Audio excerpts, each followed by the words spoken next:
Welcome to me, where suspenseful, thrilling, and mysterious stories will draw you into a world where the lines between reality and fantasy seem to blur.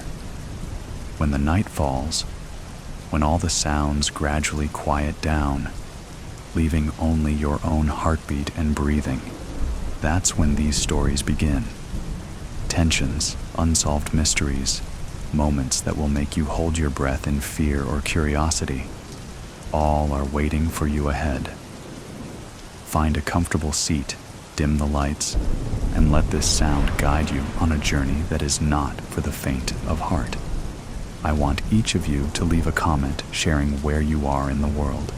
And if you are enjoying the episodes, don't forget to give a like and subscribe to the channel now. Relax. Are you ready? If so, join me in the first story right now, In the Pastor's Care. This story contains descriptions of violence. Franklin, Wyatt, had a voice that made people lean in, a voice you'd trust to guide you through a storm. In the sleepy town of Crosshaven, sometime in the mid-1980s, Franklin was more than a pastor. He was a caretaker for the foster kids no one else could handle, and a fixture at every town potluck. People saw Franklin as a quiet man with an unshakable sense of purpose. No one would have guessed he was running from a past darker than any storm cloud. Years ago, Franklin had done the unthinkable.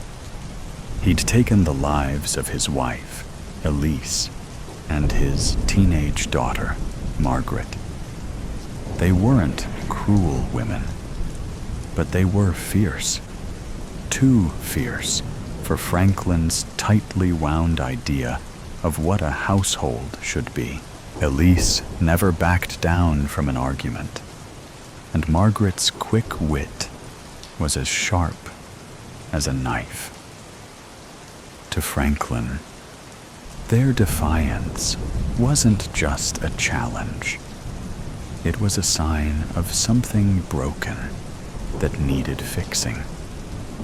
One thunderous night, in the heat of a feverish prayer, he believed he'd heard God's voice telling him how to save them. And so he acted, not out of rage, but a misguided conviction that he was doing right by them. Afterward, Franklin vanished. Back then, it was easier to slip through the cracks. No internet to trace your steps, no databases to cross-check your lies. Franklin reinvented himself as a pastor in Crosshaven. His calm demeanor and willingness to take in troubled teens earned him a reputation as a saint. He never let on that his saintly acts were fueled by guilt so heavy it made his hands shake when he prayed alone at night.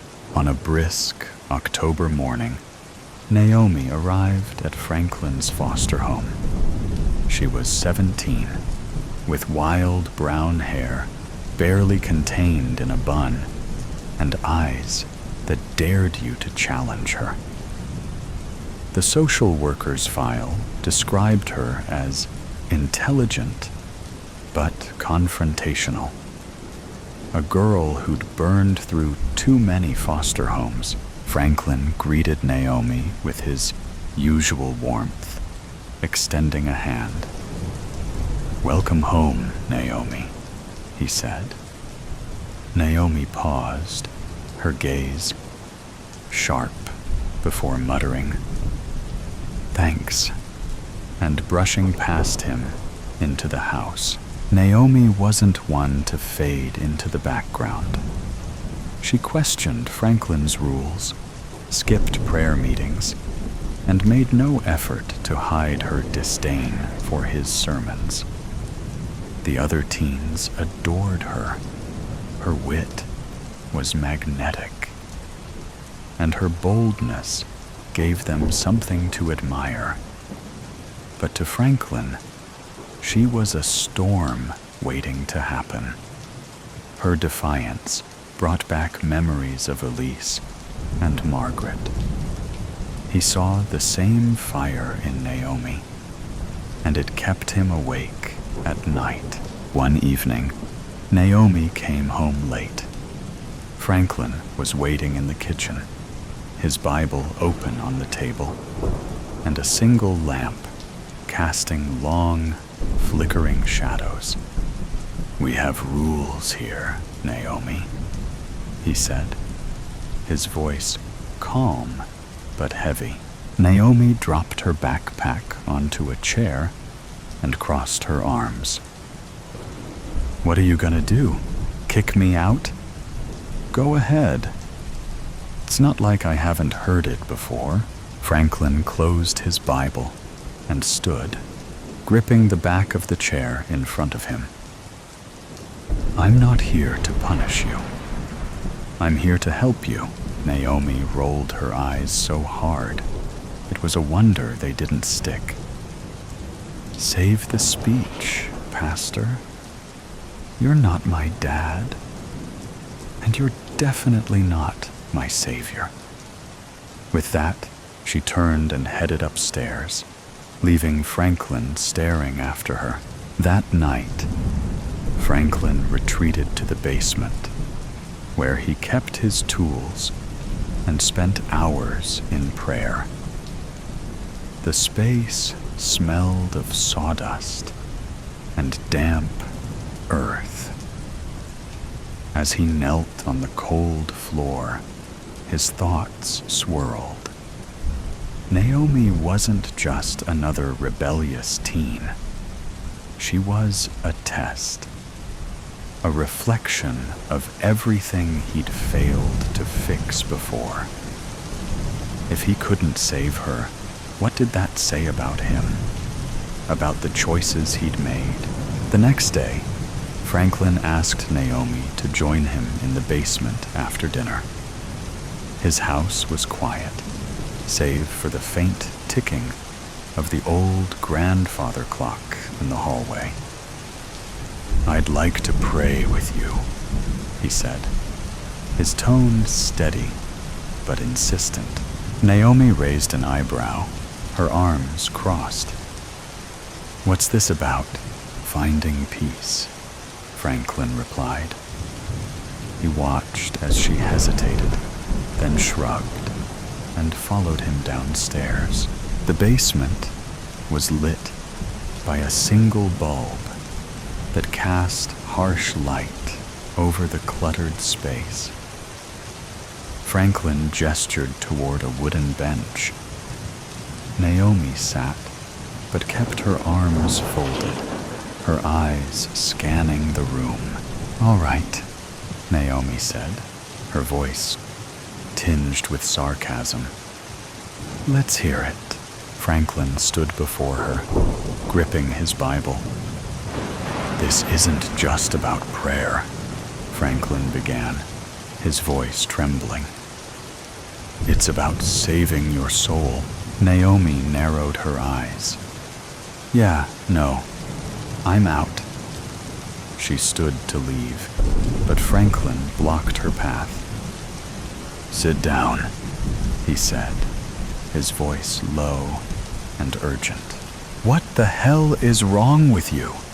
Naomi snapped, her voice rising. She tried to push past him, but Franklin grabbed her shoulders. At that moment, he saw Elise and Margaret, their faces blurred together with Naomi's. The anger, the defiance, the hurt. It was too much. Everything that happened next was a blur.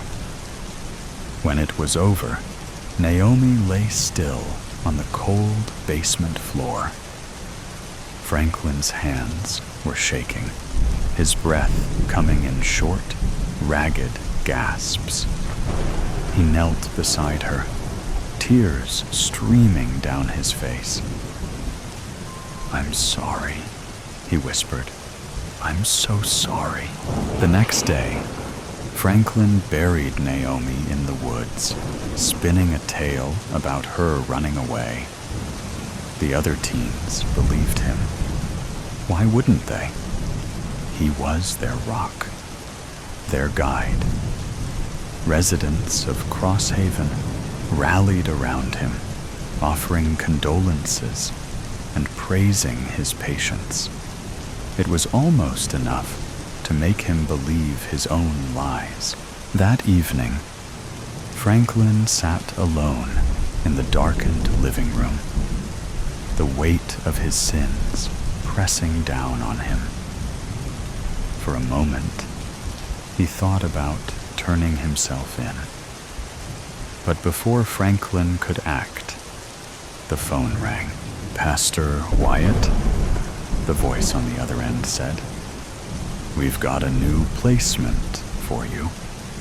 A teenage girl, 15. She's had a rough go of it, but we think she'd do well in your home." Franklin closed his eyes and let out a slow breath. "Of course," he replied. "Send her over." When the girl arrived a few days later, Franklin met her at the door. She was small for her age, with wary eyes and a scowl that could cut glass. "Welcome home," he said, his voice warm and steady. She didn't respond, just brushed past him into the house as the door clicked shut. Franklin stood in the quiet hallway, his thoughts racing. Maybe this time will be different, he told himself. Maybe this time I'll get it right. The house settled into silence, but Franklin's heart was anything but still. The shadow of the past. In the depths of the hospital's darkest ward, I sat beside my grandfather's bed. The only sound, the faint hum of the life support machines. The air was heavy with the stench of decay, and the flickering fluorescent lights above cast eerie shadows on the walls. "Kiddo," he whispered, his voice like a rusty gate creaking in the wind.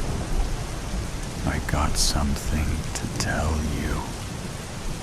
I leaned in close, my heart racing with anticipation. "What is it, Grandpa?" He took a deep breath, his chest rising and falling with the effort. "I was involved in a ritual many years ago. A young woman was sacrificed, and I helped cover it up. I felt like I'd been punched in the gut. My grandfather, the man I'd always admired and respected, was capable of such a horrific act. Why are you telling me this now?" I asked, trying to process my emotions. Grandpa's eyes filled with tears. "I'm sorry, kiddo. I'm so sorry. I've carried this guilt with me for so long, and I don't want to take it to my grave." I looked at my grandfather, seeing him in a new light. I felt a mix of emotions: shock, anger, sadness, and compassion. "Grandpa," I said, my voice soft, "I forgive you, but I need to ask you something." "What's that, kiddo?" he asked, his voice barely above a whisper. "Do Do you want me to reveal the truth or keep your secret safe? Grandpa's face contorted in a mixture of pain and relief. Please, kiddo, keep my secret safe. I don't want to hurt anyone else with my mistakes. I nodded, feeling a weight settle upon my shoulders. I'll keep your secret, Grandpa. But promise me one thing. What's that, kiddo? He asked, his voice barely above a whisper. Promise me you'll find peace. Finally. You've carried this burden for so long. It's time to let it go. Grandpa's eyes filled with tears again, and he nodded, a small smile on his lips. I promise, kiddo. I'll find peace. Finally.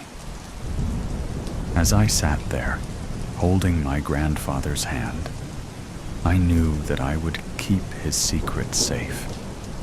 But I also knew that I would carry the weight of that secret with me forever.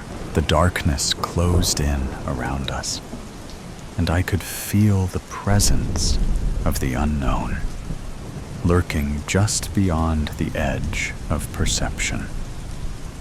I knew that I had to make a choice, to reveal the truth, or to keep the secret hidden.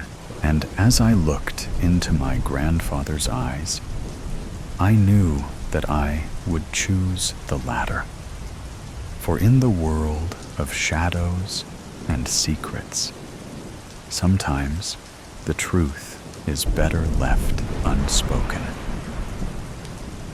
The machines surrounding us beeped and whirred, a constant reminder of my grandfather's mortality.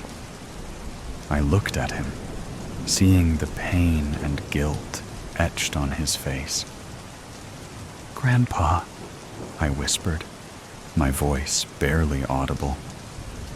I'll keep your secret safe, but promise me one thing. What's that, kiddo?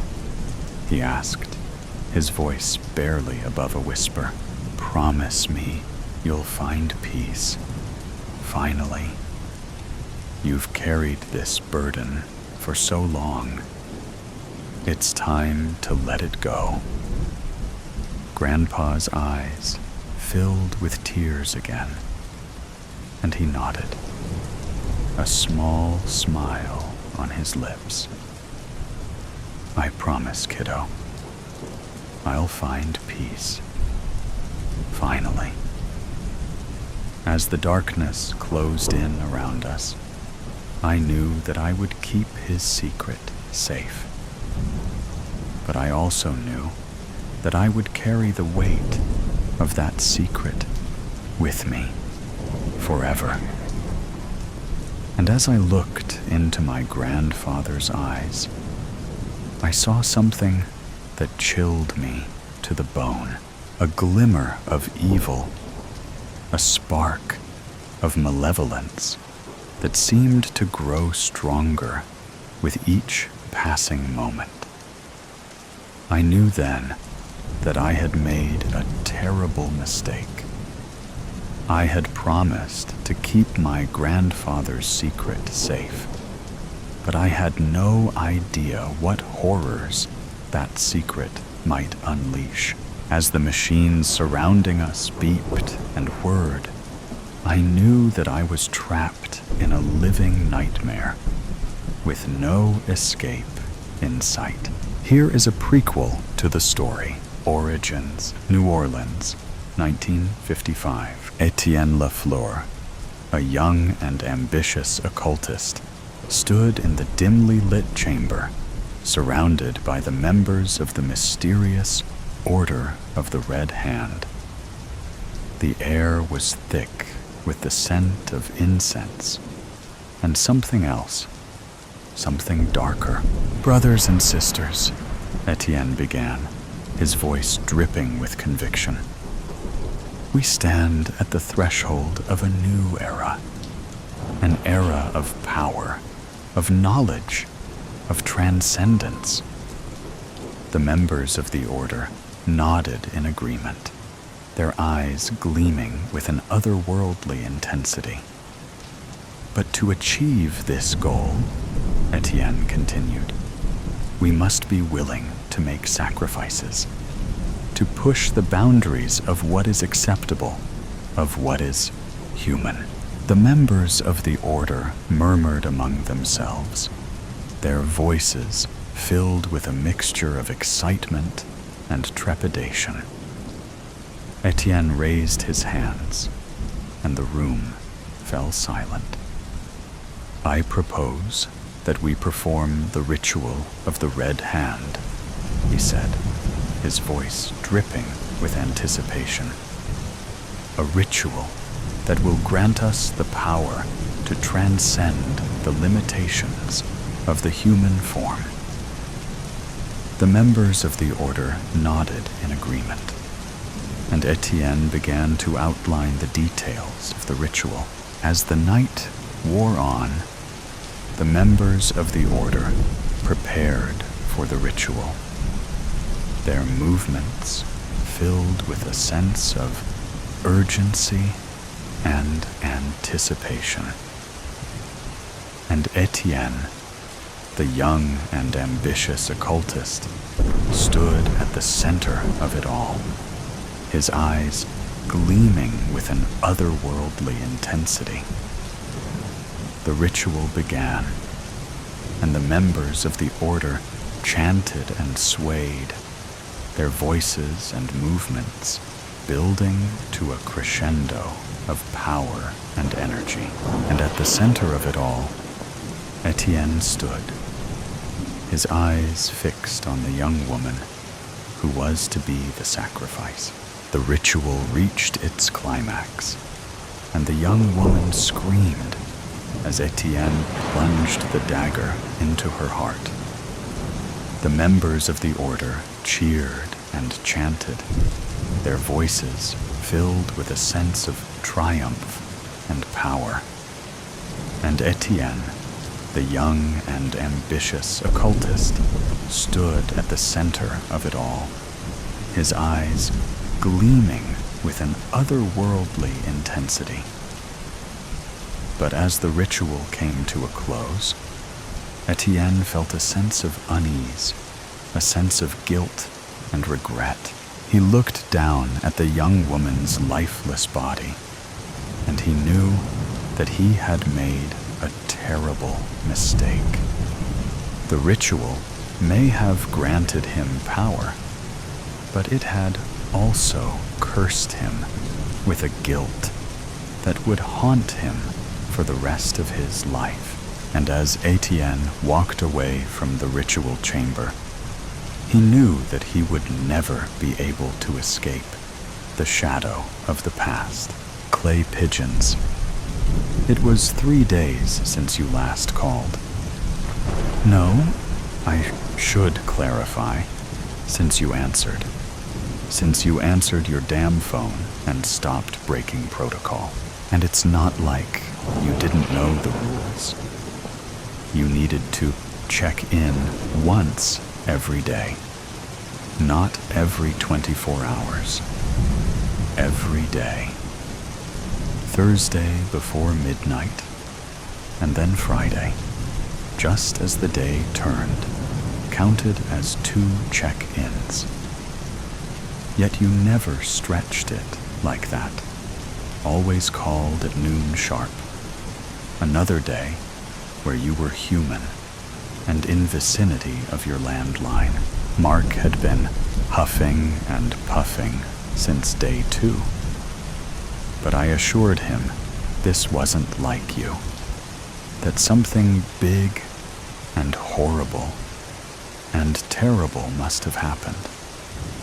Maybe you were laying prone on the floor of your living room, and I was sheltered here, wondering why you weren't calling, while I should have been the one calling for help. By day 3, I was spiraling. You were caught in a trap. You were dismembered and possibly disemboweled. You had lost all sanity and feeling. Mark warned me that 24 hours more and we would need to call in control. I snapped and informed him I was perfectly aware of that, as well as I was perfectly aware of what control would do to you. I pleaded with him to give me your address.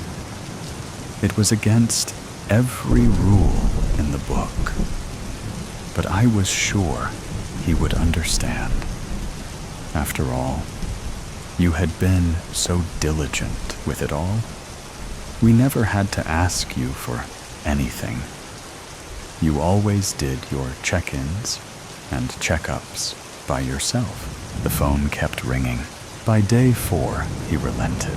The first thing I noticed was the curtains. They were green and closed shut.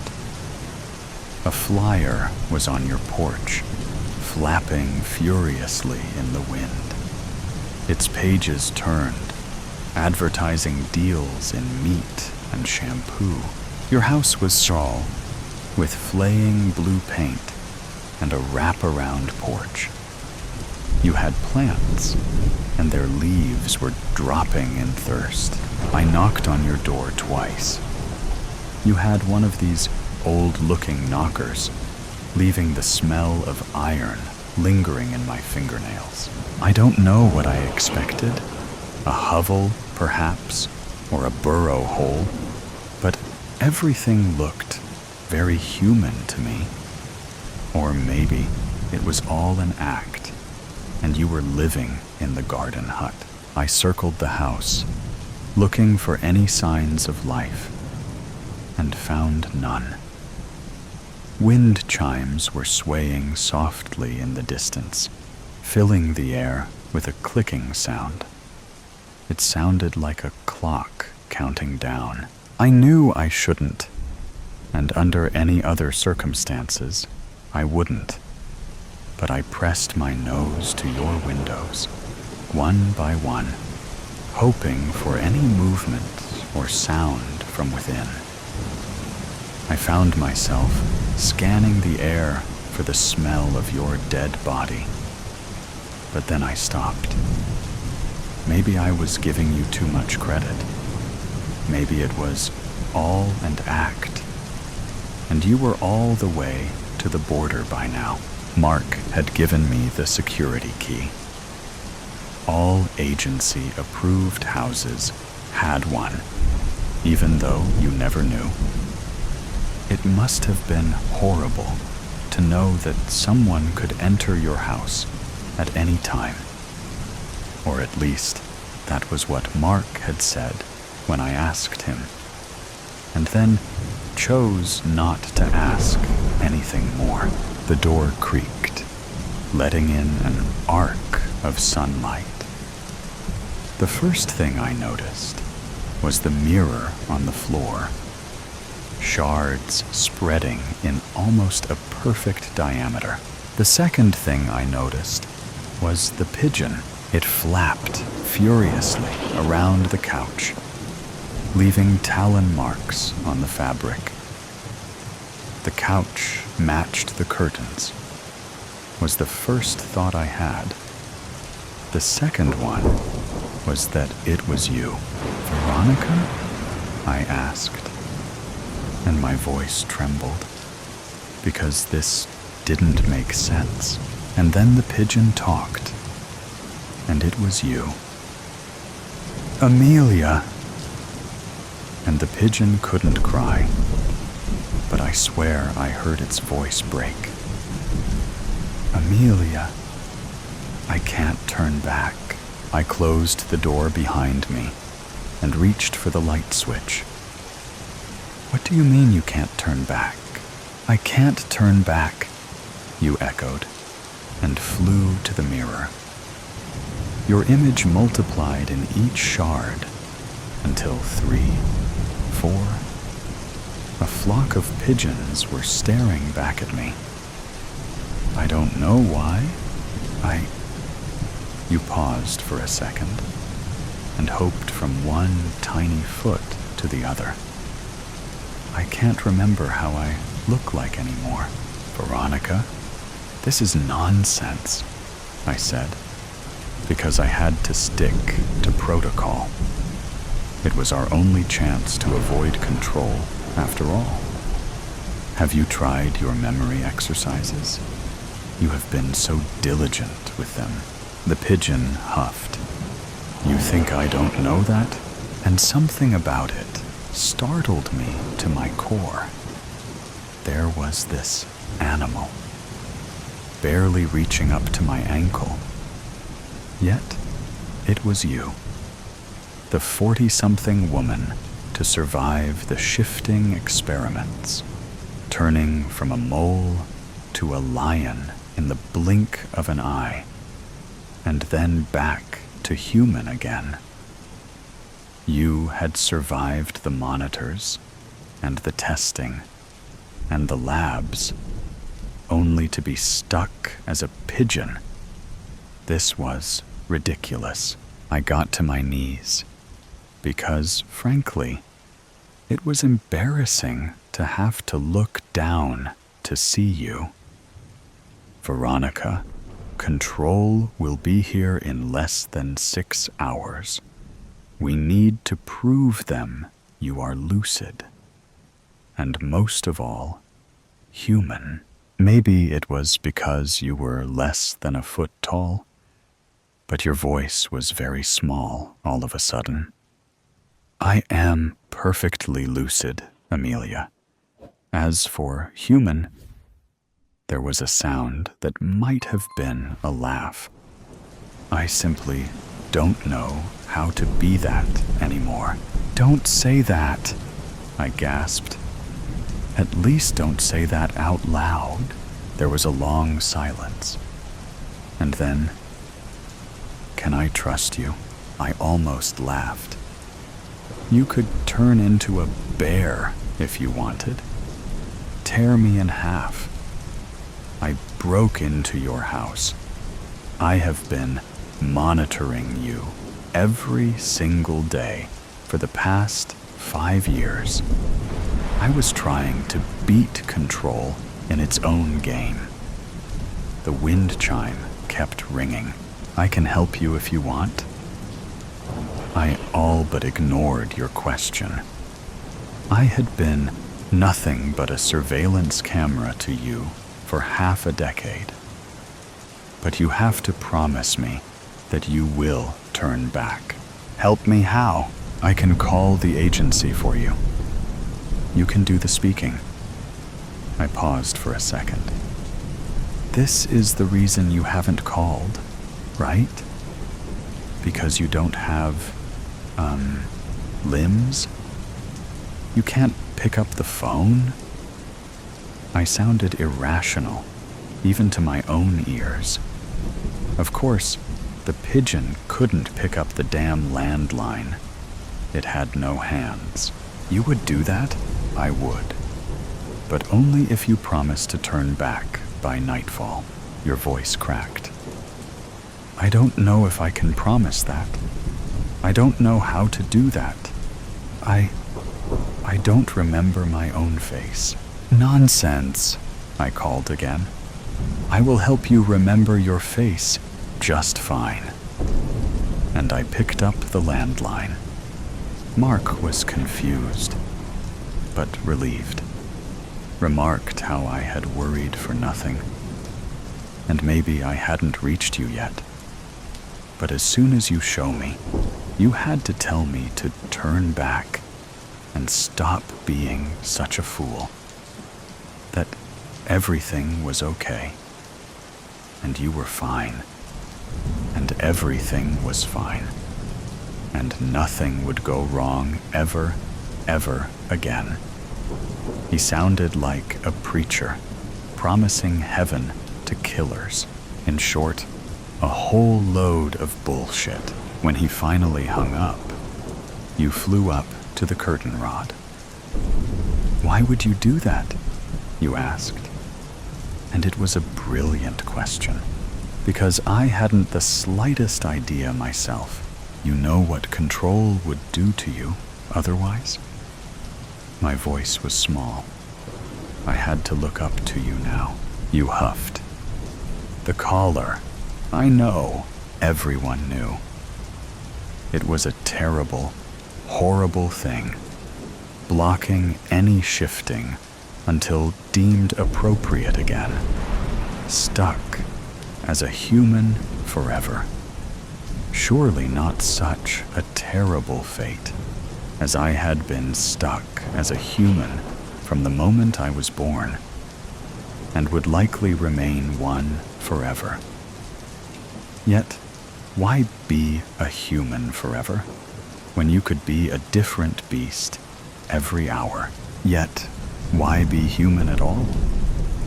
A small voice always echoed in the back of my mind, but once again, I pushed it down. Envy was one thing, self-hatred was another. "Now, let's find your face." I clapped my hands, sounding like a school teacher.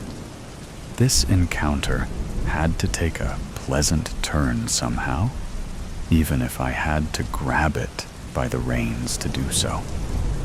I had never seen your face myself.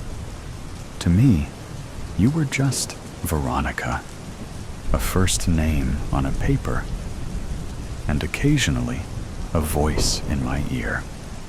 You were also a string of numbers and letters, a barcode detailing you as one of the few survivors. But you didn't need to know that. Do you have any family photos? Phone backgrounds? My voice trailed in the quiet of the house. "He hit me." It all went still. "Excuse me?" "He hit me." Your voice is steadier now. "He hit me, and I needed a way out. I figured I could fly, but then he shot me. And this is when I notice that every feather on the floor is laced with your blood. And the smell I had been ignoring is there. It is tangy and metallic." You laugh. It is a desperate sound, coming out more like a croak. I had never heard an animal make a sound like that. Yet here you are. I guess you could say I asked for it, turned myself into a clay pigeon, a perfect target for him to shoot at. "Nonsense," I snap. "Don't talk like that about yourself." You keep talking, as if I had never interrupted. It was as if a slate had been wiped clean. I had been diligent with everything. I had been walking around the minefield, tiptoeing mostly, with the agency, with the calls, with him. He wouldn't let me shift. Said it was unnatural, that it was better if I embraced my true self, which, of course, was me being human. A croak escapes your beak again. I hadn't shifted in 5 years. This is my first time flying since I met you. And do you know what is the funny thing? I had been human for so long, yet I don't remember my own face. I was just his extension, I think. Your feathers are puffed, and you reach down, nibbling on a feather on your chest. And the worst thing is, I am afraid. I am afraid to try to shift back again. Because then, what happens with the gunshot? You are speaking as if I am not there. as if you are addressing an audience of thousands, giving a pragmatic lecture on anatomy. Your voice is devoid of feeling, and I have an overbearing need to reach out to you. What if it pokes open a hole on my chest? What if it cuts off an artery in my leg, and then I need to amputate it? My voice is gentle for once. Let me see. I didn't think you would. Yet you fly down and land on my arm. I draw in a sharp breath. I had always dreamed of a bird landing on me like that, ever since watching it in old animated movies. Your feathers are stained red, and when I reach for your right foot, you tremble. It's okay, I whisper. And because you are a pigeon, I reach and stroke the feathers on the top of your head. It's okay, I repeat, mostly to myself, because while I have studied animal medicine, I am surely not a human doctor. You might be lucky. It looks like nothing but a scary flesh wound. But you are right. I have no idea what this means for your human body. What is your favorite color? I ask, and you angle your head to the side. Orange, I guess, although I never gave it much thought. You are light as a feather.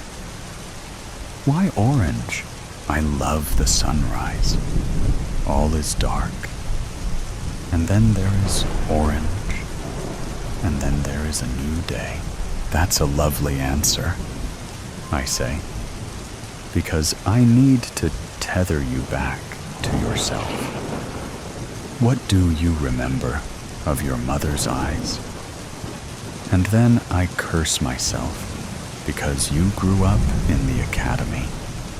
What would you know of your mother's eyes? Yet, despite everything, you answer. They were brown, I think. I talk you through your memories and your dreams. We recall your training and exercises, your memory drills and protocol compliances, who you were before and who will you be after. Animal and human anatomy, femurs and phalanxes, muscles and arteries, and how your brain expands, and how your heart beats. We spend all night talking. How you are a human, but you don't have to be one. How you want to be one. How it is worth taking the risk. And then there is a flash, and you are on the floor, dried blood on your side, seeking fair lady. No matter how much she fussed with her blonde locks, Lady Charity Farnsworth cast a blue, deviled countenance before her boudoir mirror, so could not achieve a desirable outcome.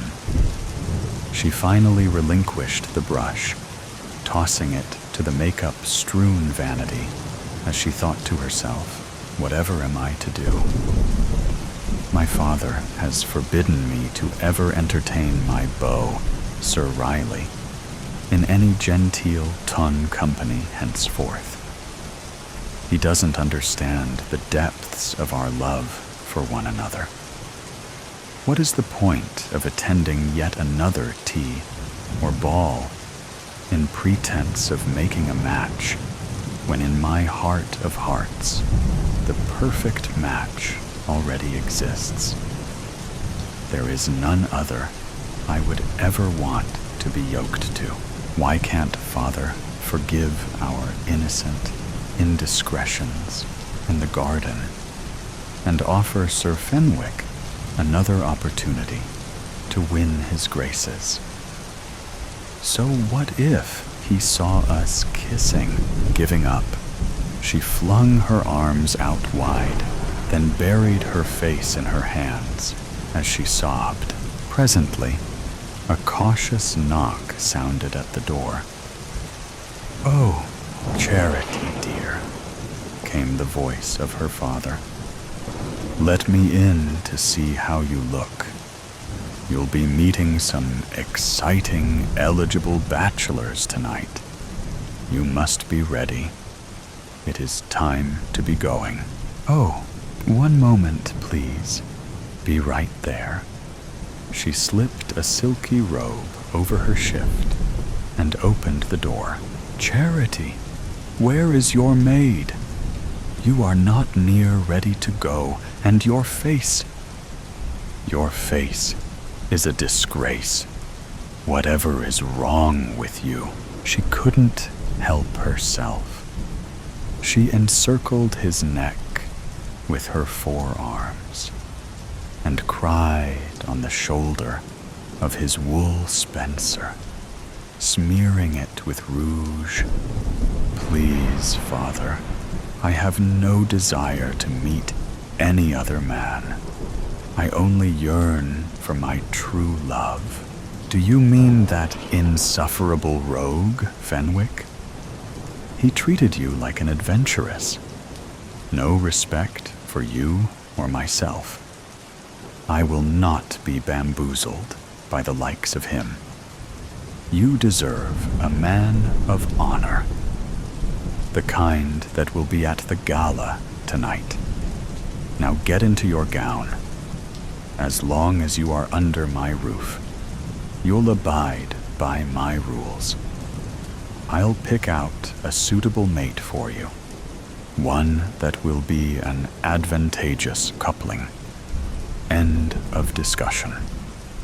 He disentangled himself from her and slammed the door shut on his way out. 1 second later, the door opened again as he stuck his head in. "Don't bother getting dressed now.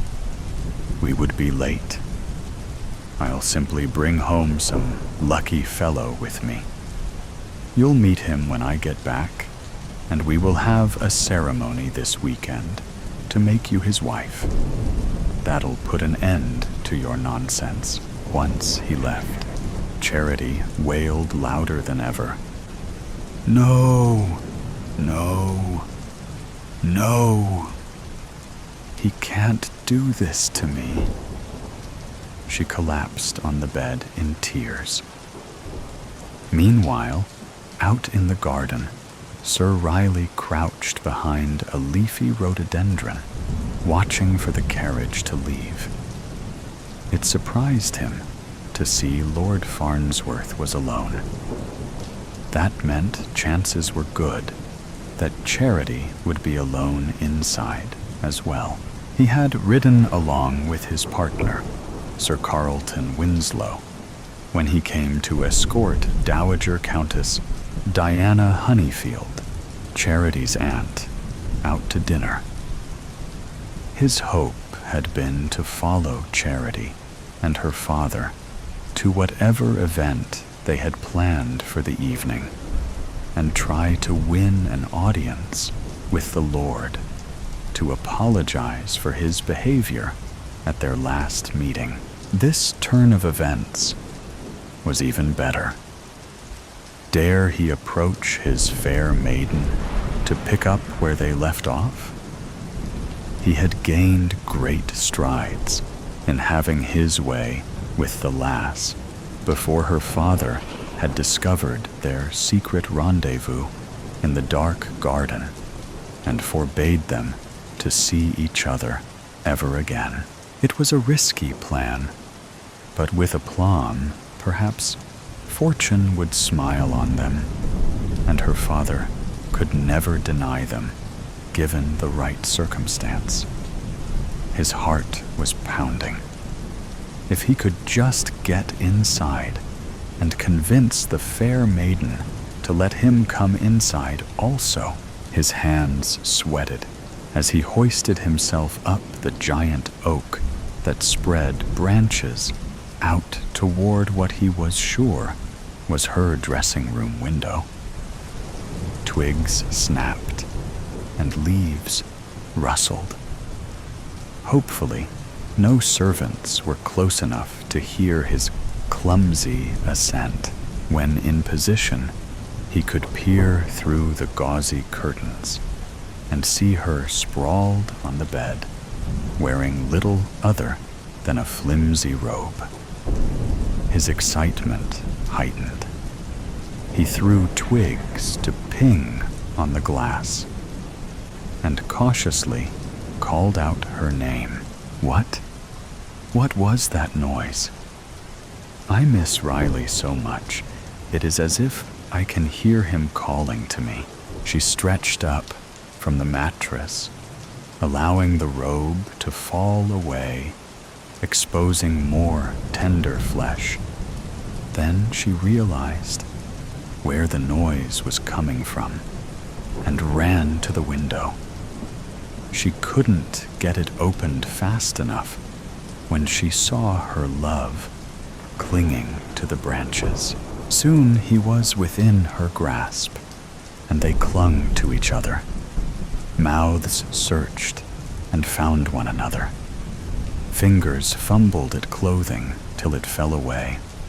Palms grabbed and caressed and repeated and explored uncharted territory.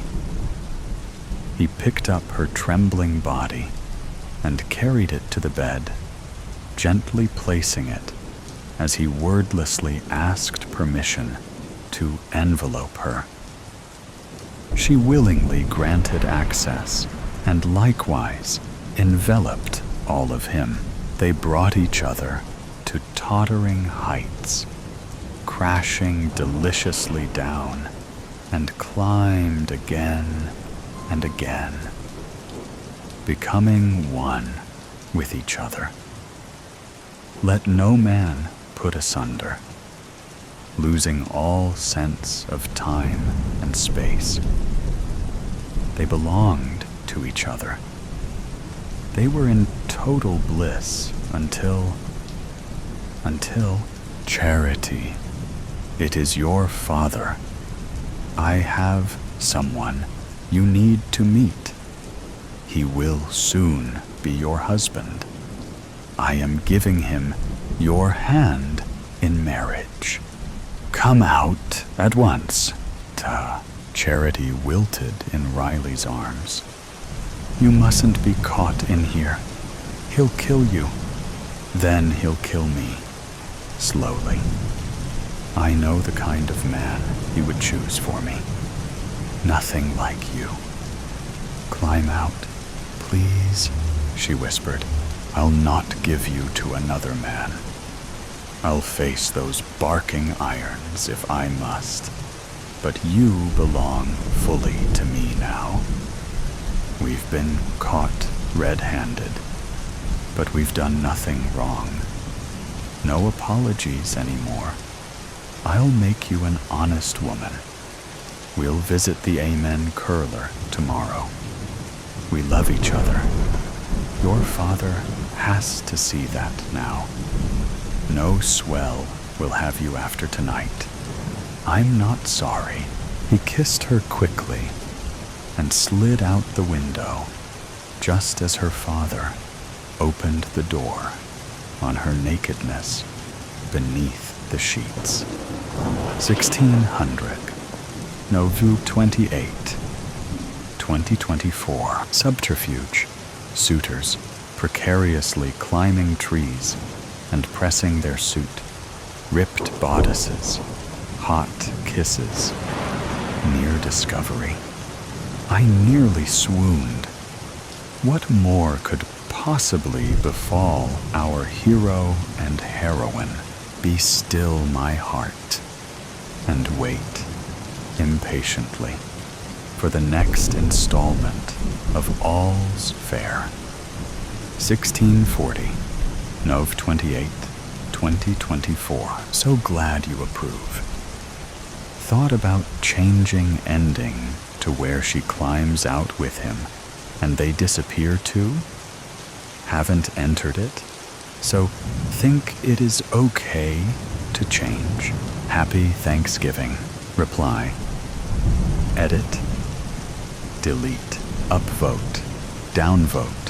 1 point. Trudy Jass, 1656. Novo 28, 2024. Happy Thanksgiving to you.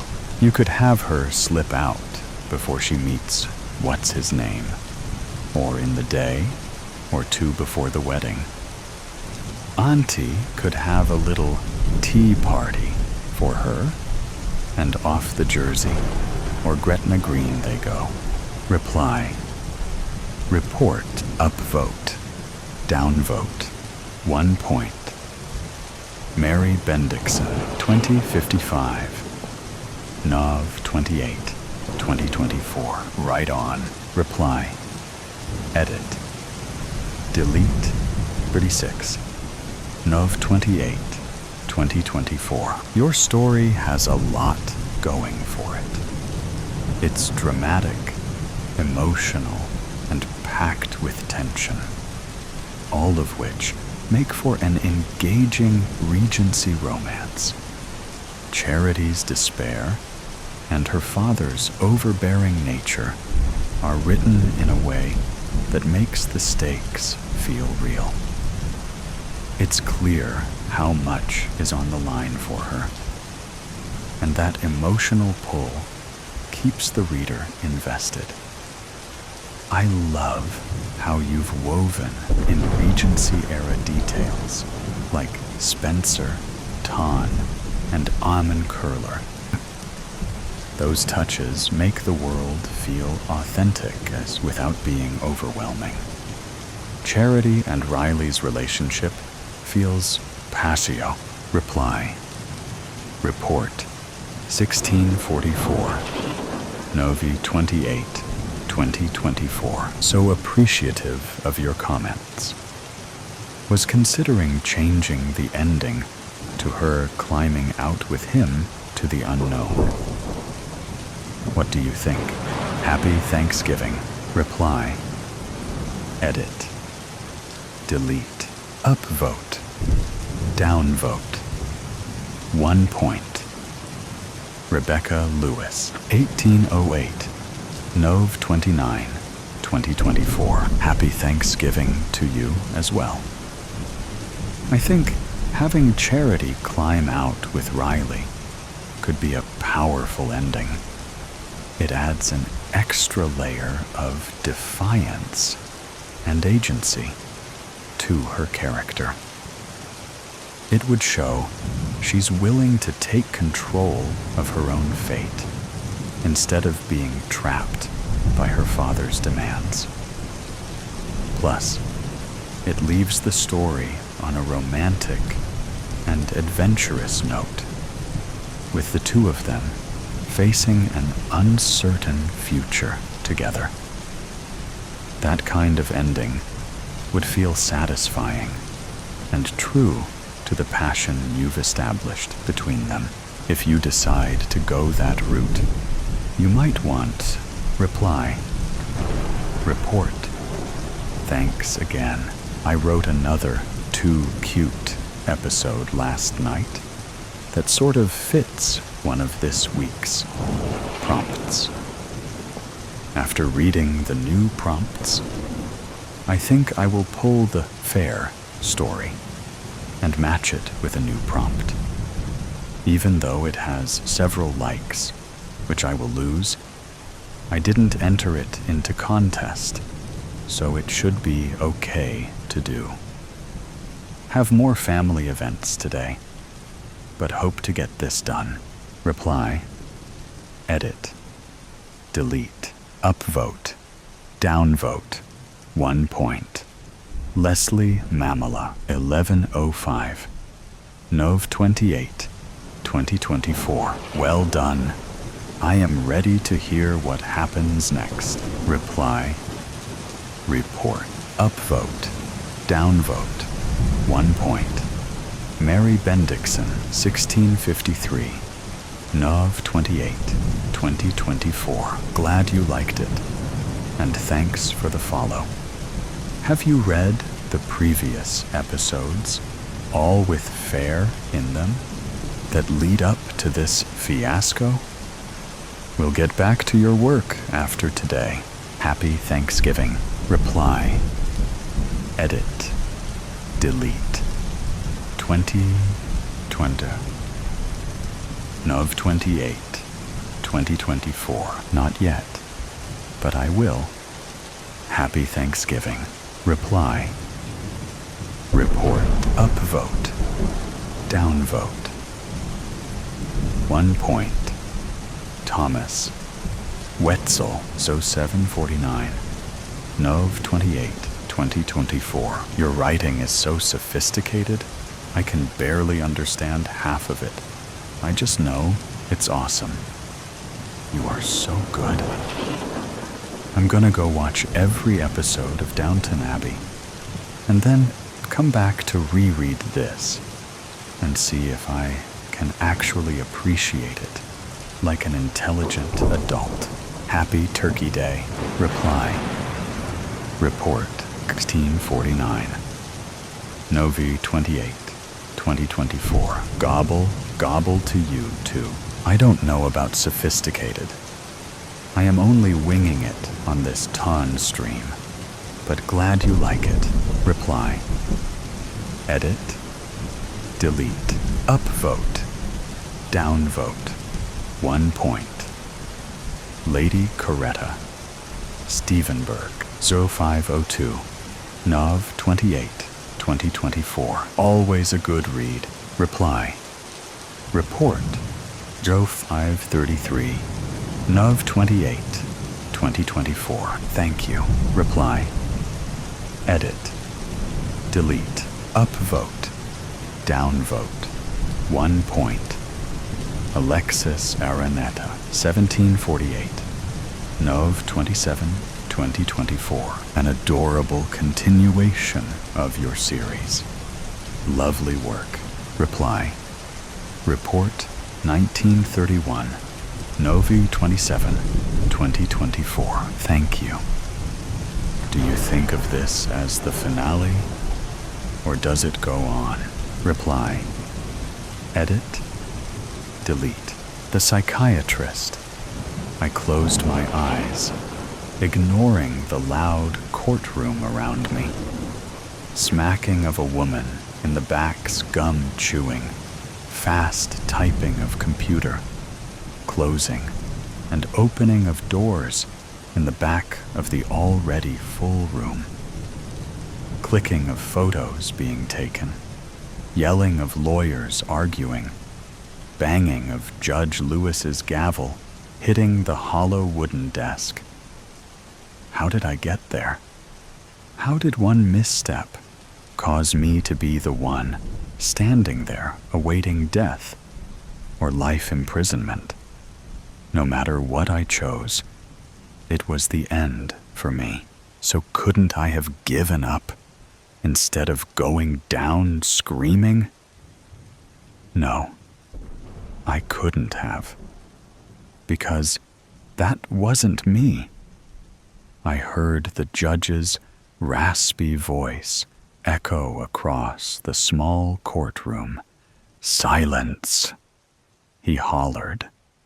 The whole room followed his instructions and went dead silent. Miss Davis, I will ask once more. The judge sighed in a strained but steady voice. How do you plead? Guilty or not guilty?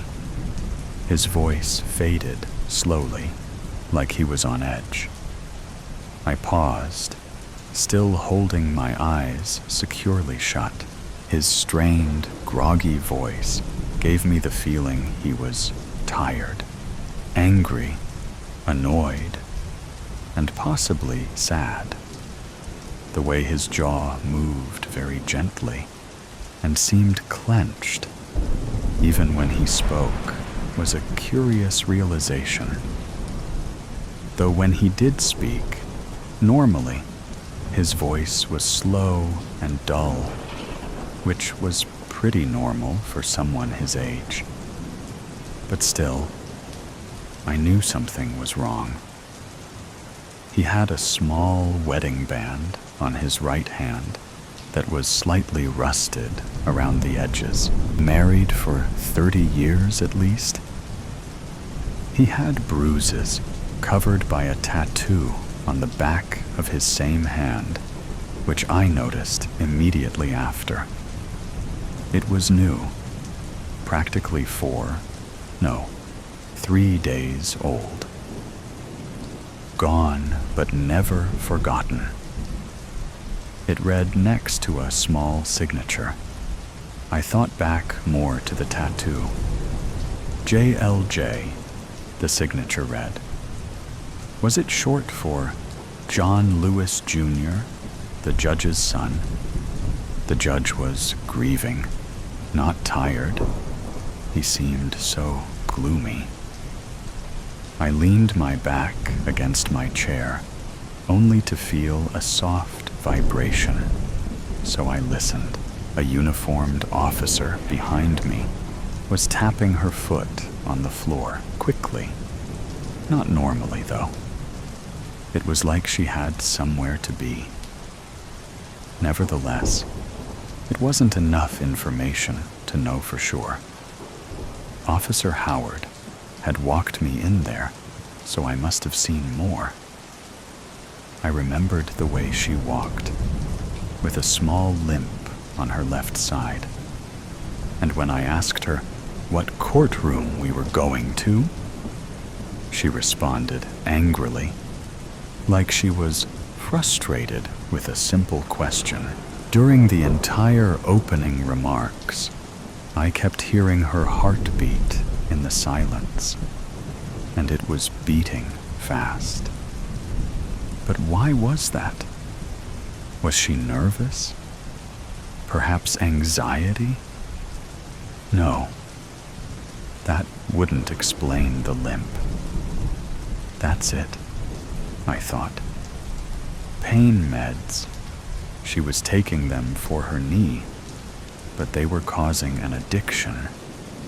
She needed to see a doctor to get more, and that is why she was checking her watch so often. I took a deep breath to try and refocus on the judge's question, but I couldn't. I took a big whiff of my lawyer, Maxwell Hartley's cologne. It was strong, to say it best, but why was that? Other days, he'd come in with no smell, so why was today different? I pictured his frame leaning against the door in the hallway during our recess. He was a tall guy, 6'4", and his energy followed that. Every day, he came into work with a kind smile and a good morning for everyone. But he hadn't in a few weeks. He wasn't bad looking either, with his short, dark brown hair and even darker brown eyes. But alas, he wore a wedding ring when we first met. That was until a month ago when I noticed it off, and he never mentioned anything. I remembered back to the morning when he left abruptly at 10 o'clock on the dot and returned at exactly 10:15. Later, at around 1 o'clock, he did the same and came back at 1:15 again. Coincidence? No, nothing in our world is. So, what could he be doing that took 10 minutes? Immediately, a conversation I had with my therapist friend came up where she mentioned 15 minutes on the phone talking about common interests is an exercise for troubled couples. This means that Hartley was having marital problems. The judge coughed, and I jumped. I regained focus and slowly opened my sore eyes to adjust to the light. Shouldn't have I just ended this? Stopped at all the suffering I caused everyone, and just admitted to it. They all have places to be. So why couldn't I just say, yeah, I did it? 4 stupidly simple words I couldn't get out of my mouth. Why didn't I think I did anything? I did. I killed so many people. I can admit it now. But what was wrong with me then? I'm a psychiatrist. I should be able to tell what is wrong with people with the slightest movement. But in this case, I can't, and I don't know why. The entire trial, I had no feeling in me. It's like I was turning into someone else. I felt no remorse for killing 17 people. And yeah, sure it was out of my hands. But I still was caught red-handed prescribing medication people never even needed just to make a profit. I just don't understand it all.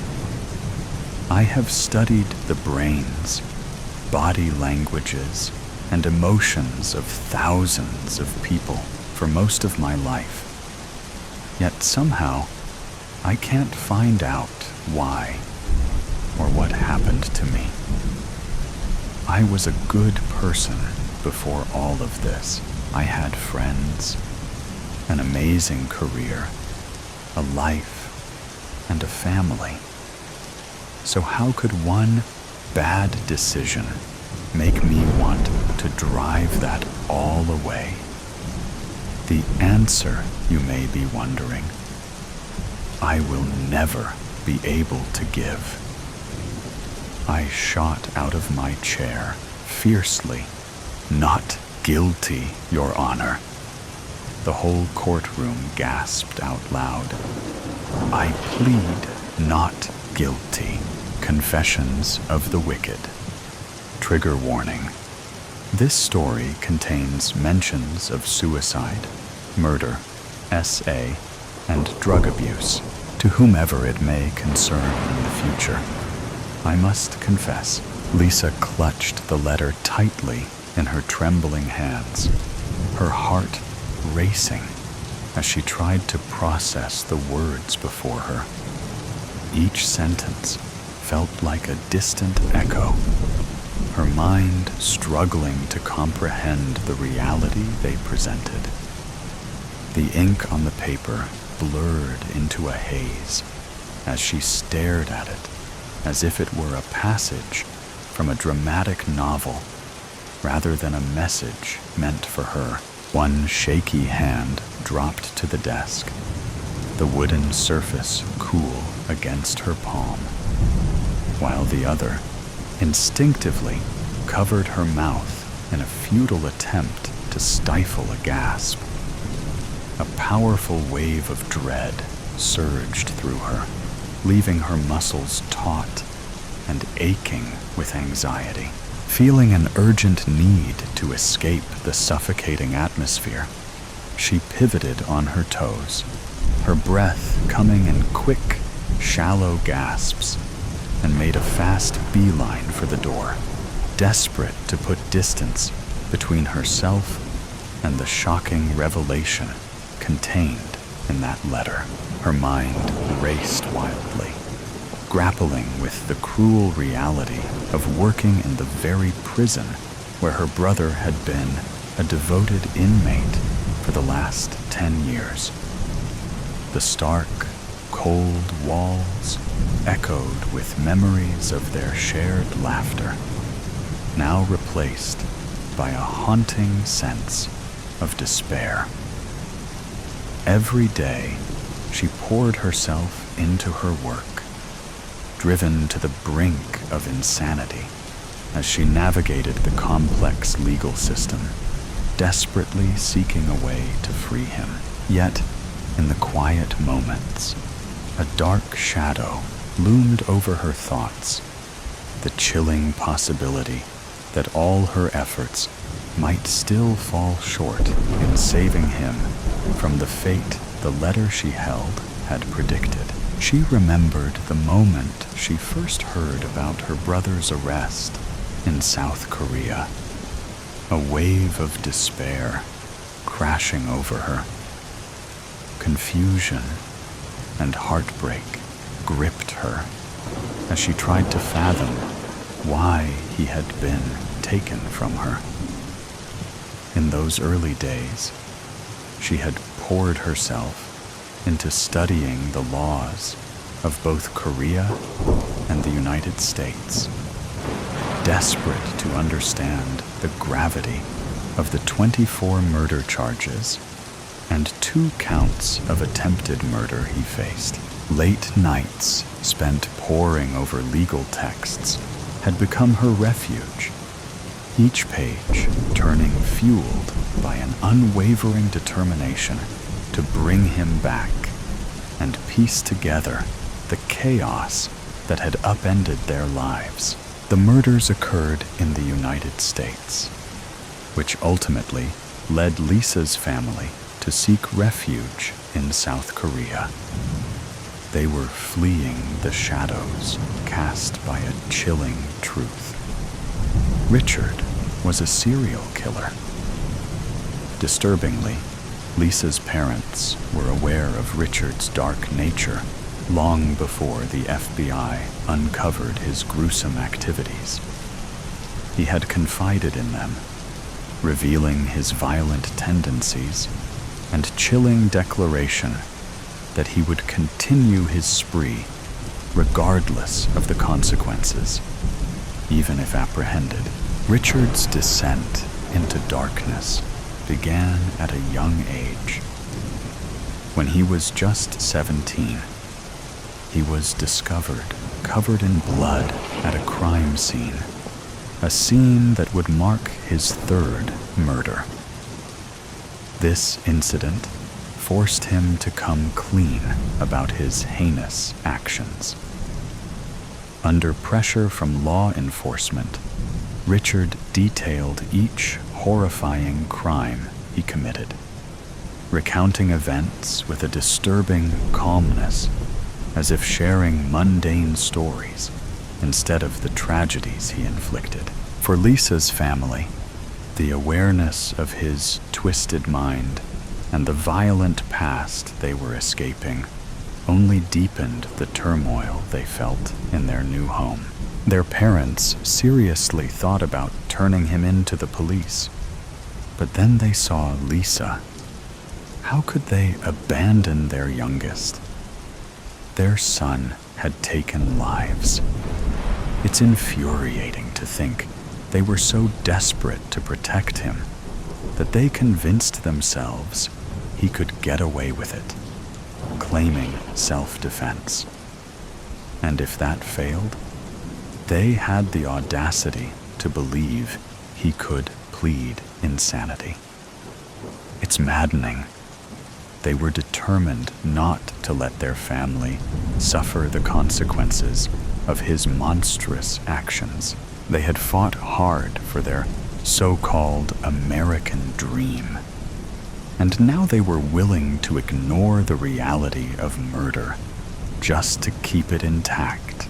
I've committed some really questionable acts that I have come to wholeheartedly regret. Some may ask why I even did such a thing. The answer will always be that I do not know myself.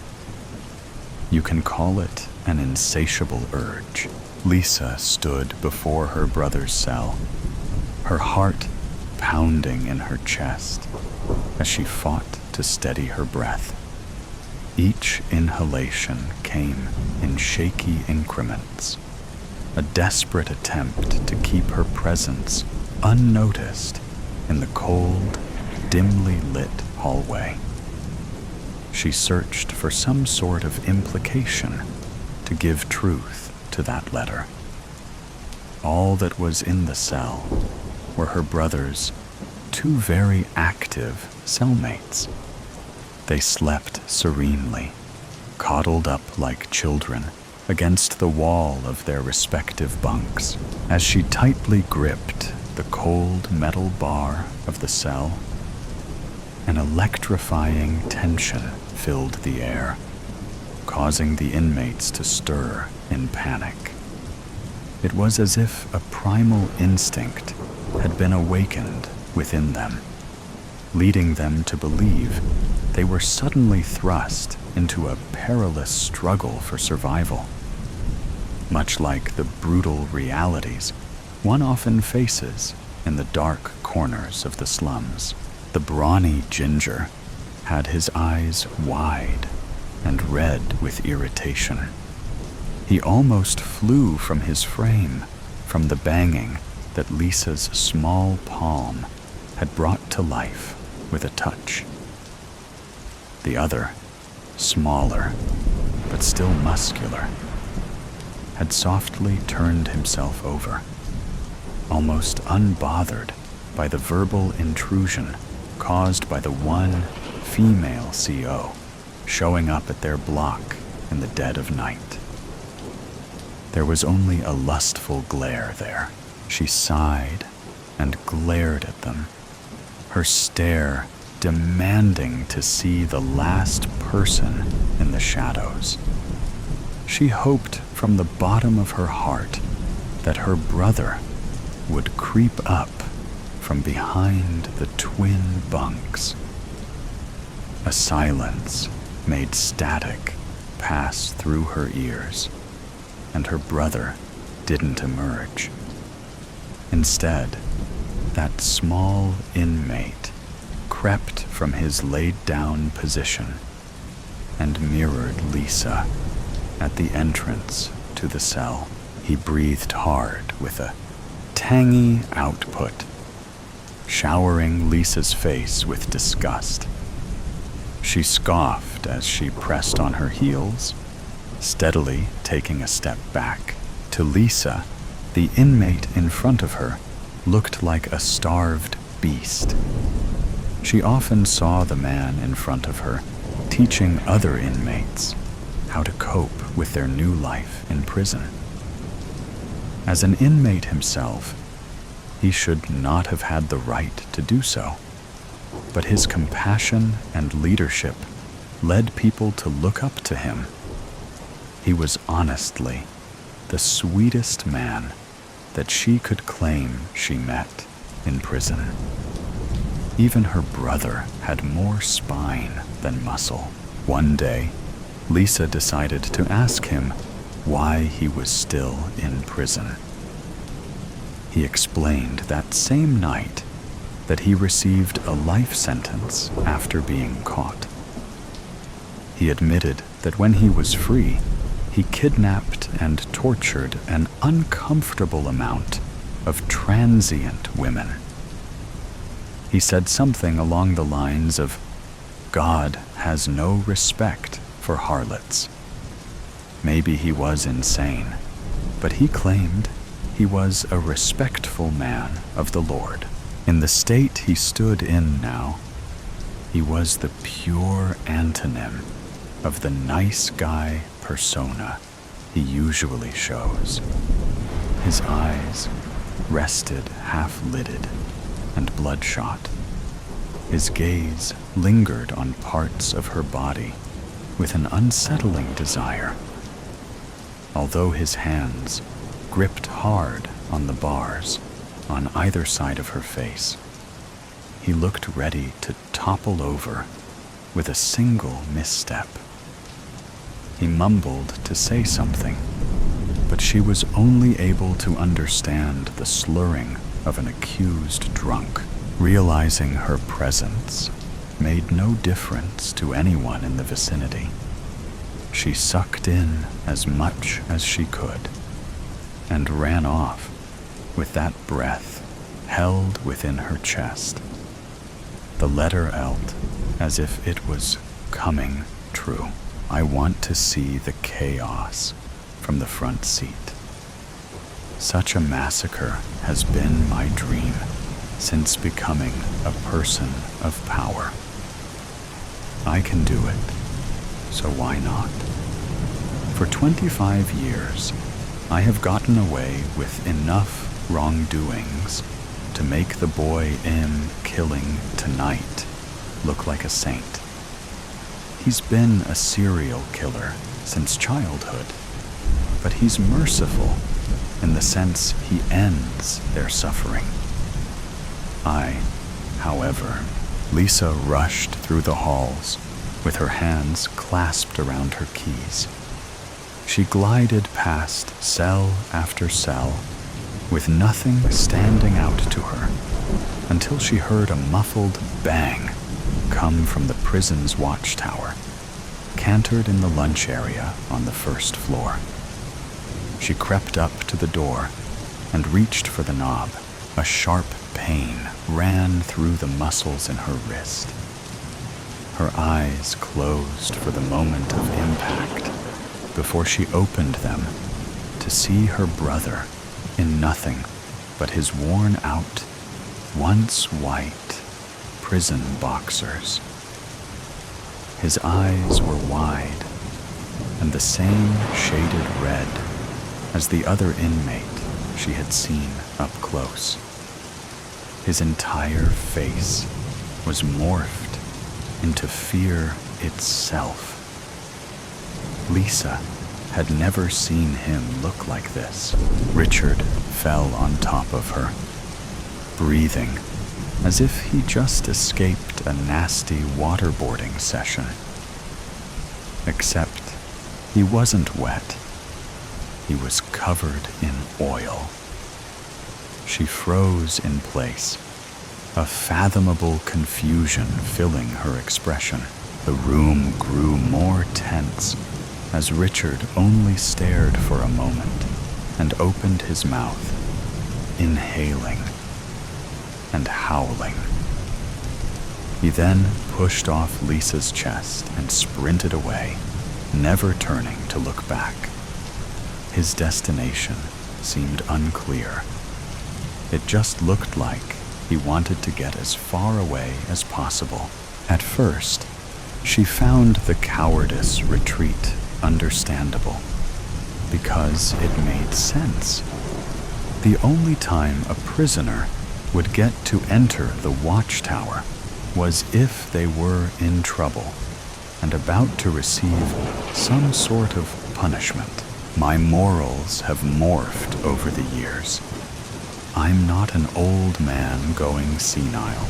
I have come to embrace the cruelty I wish to inhabit, although I still recognize that this is wrong. I want to watch the hell burn from its core. I understand that this is an unforgivable madness. The ending of the letter resurfaced in her brain as the warden walked out from the shadows of the tower. He smiled widely, towering over her in uniform pants and his uniform boots.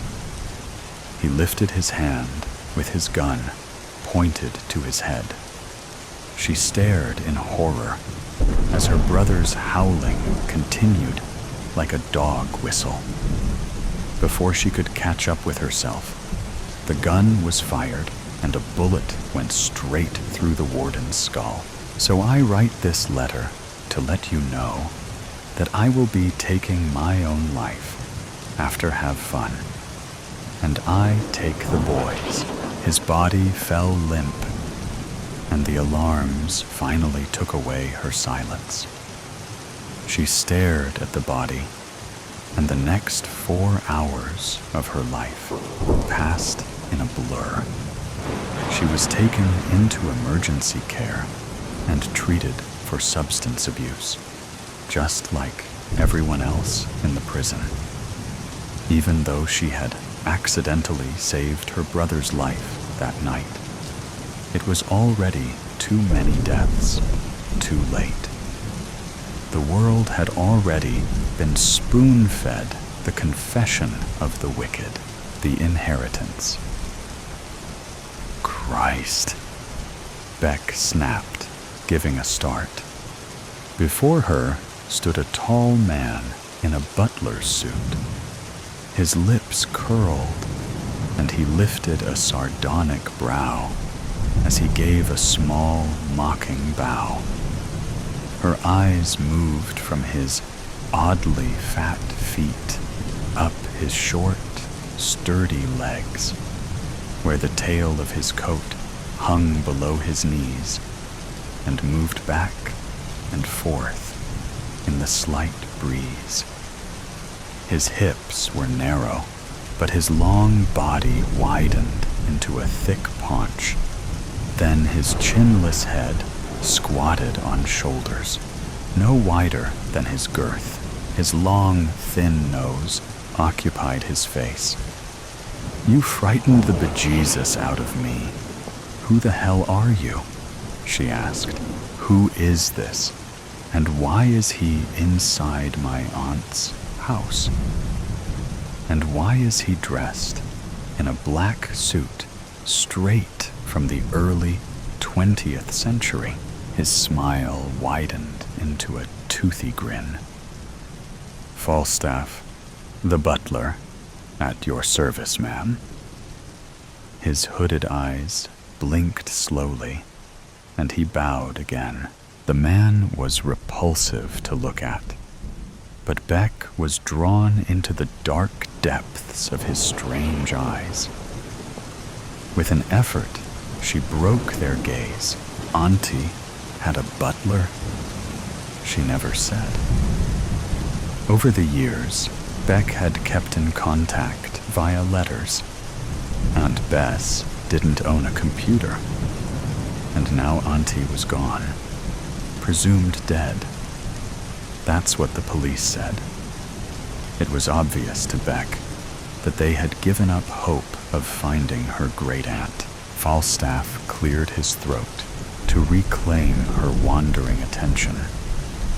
The left side of his upper lip curled in a smile. Or was that a snarl? "I think, if you check, you will find mention of me in Bess's will. She and I became very close. She was alone." He paused. "And lonely. What the hell is this guy insinuating? Auntie allowed you to call her Bess?" She swallowed hard. "Surely not. As I said, she was lonely. She felt deserted. She loved me." His lips opened over his large teeth in an approximation of a cheeky grin. "Like a son. She wanted to change her will, but before she could, she disappeared." "It's not true," Beck gasped. "She would never. She loved me. I loved her. I'm her niece, grand niece, whatever, who never visited her. I was overseas. If it's any business of yours." Why was she defending herself against the hired help? What he was saying was preposterous. Beck gritted her teeth. "I'm her niece. I'm blood." "Yes, blood." Falstaff blinked slowly. Was he goading her? Blood. So much thicker than water. He licked his lips. "As you say, whatever. The will was not changed, and I remain Falstaff the butler, at your service, ma'am." He clicked his heels and gave another little bow, stepped back, and gestured for her to enter. She ignored him. She didn't need his invitation. "I was hoping to revisit the old place alone, so you can go back to wherever butlers go, and I'll look after myself." A wry smile tugged at her mouth. I sound just like Great Aunt Bess at her autocratic best. An apology automatically rose to her lips. To hell with that. Just who does this guy think he is? Freaking creep. Why am I so jittery? Her tongue flicked out over her red lips, but she kept her gaze steady. The house is mine. Falstaff's smile disappeared. His nostrils flared, and his coal-black, unblinking eyes stared down his long nose. Beck lifted her chin and stared back. Prick. With head and bunk stiff, he turned on his heel into the gloomy interior. "What's with the fancy dress costume?" she demanded. He turned around, the movement a slither of insolence. "Oh, just something our Aunt Bess liked to do for guests," he replied. How dare he? Our Aunt Bess, indeed. She liked to relive history. It gave our visitors a bit of a thrill. Tourists are stupid. There it was again, that infuriating superiority and mockery. We could, and did, frighten the fools with tall tales of hauntings and death. Aunt Bess and I enjoyed the game. Solid, sensible Aunt Bess playing dress-up? Surely not. I want to be alone. Falstaff bowed smartly as he replied, "Perhaps Madam would like me to bring her bags in. Shall I put them in the master bedroom?" "Sure. Why not?" She tossed him the car keys, which he snapped up with his left hand in a strangely smooth and agile movement for someone who looked so awkward in his own skin. He moved forward. She backpedaled as he passed, surprised and confused by a fleeting apprehension. Shaking herself, she stepped onto the black and white marble tiles of the foyer. Automatically, her hand reached to the right and flicked the switch. The brassy brightness of electric light pushed the shadows back. The old Dutch lamp still hung above the entrance, but an ugly black cord snaked through the decorative fretwork and into the base where it connected to a bulb, instead of the genteel neglect of her memory. The harsh electricity showed dilapidated antique furniture and fading decor.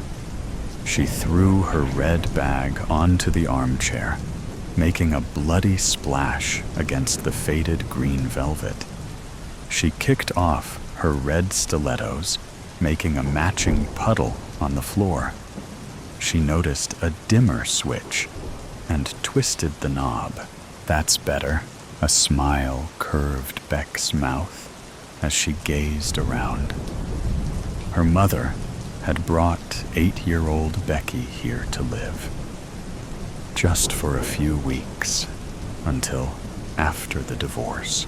Becky ended up staying for 36 months, during which, under the generous care of her forthright great-aunt, she blossomed. Aunt Bess taught her that you could love without anger, manipulation, and shouting. Beck bit her lip to prevent the tears. Be sensible. Auntie was very old. She had a good innings. Beck heard the old lady's rusty voice. Buck up, girlie. That's life. Look to the future. Yuch!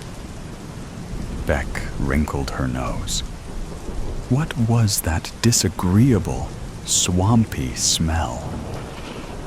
She spun slowly around. A veil of dust made everything appear out of focus. Hang on. I thought that guy said he was the butler. Why is everything so dusty? Moving further down the hall, she said aloud, "Lazy bastard. He is so gone when I get settled." Thud, thump, thud, thump, thud, thump. Beck froze, heart pulsing painfully in her throat. She turned and saw the butler's legs disappear around the curve of the stairwell. Had he heard her? Too bad. Perhaps it will improve his attitude. His tread thudded resentfully into the dusty carpet as the back corner of the valise thumped the stair. Thud, thump. Beck laughed and returned to exploring her surroundings. Bet the bossy old broad's turning in her grave, she murmured, running a well-manicured finger tipped in blood over the arm of the settee. A photograph of the fabulous old Tartar, looking her imperious best, glared down at Beck from high on the wall. She always appeared fearsome until you got to know her, Beck thought with affection. She squinted at the picture in the golden gloom. Good grief, it could be me, she thought. The Aunt Bess in the picture was younger than when Beck knew her. Straight-backed, strong and indomitable in her khaki riding habit. She held a rifle over her left shoulder and rested one leather-booted foot on the head of a dead lion. I was so happy here, Beck said, addressing the portrait. I did love you, you know. I'm so sorry if you felt I neglected you. She swallowed back her tears. Where did you disappear to, Auntie? I'll find you, I promise, or die trying. Her eyes moved down the hall. Instead of snarling from the wall by the side of the photo, a once beautiful lion's head stared up at the ceiling from atop a glass-fronted credenza. Just another tattered remnant of the past. Fierce eyes, now dull with dusty cataracts. Its roar inaudible. Back then, timid as Becky was, she had been fascinated by the ferocious head, mesmerized by such a powerfully alive image of death. Come on, touch her, child, Aunt Bess said. I killed her myself while Gunter and I were on safari. Must be 15 years ago. She won't bite, I promise. Her great-aunt placed Becky's small hand on the coarse, furry head. Oh, Becky breathed. A real lioness. Magnificent, isn't she? Aunt Bess's stern face lit up, and her smoky laughter boomed through the house. To the left of the credenza stood the same hall table Beck remembered from her childhood, topped by the same glass tank containing the same dead reptiles. A baby crocodile and two stumpy-tailed blue-tongue lizards still lurked in the semi-dark. At 8, she had no knowledge of anything other than the small, untidy city unit where she and her parents lived. How exciting this strange house had seemed to her. What wonders it held. What are they? Becky asked. Her great-aunt took some pains with her explanations, enjoying the chance to educate. Becky's attention wandered as her eyes explored the other photos and memorabilia on the walls. Come with me.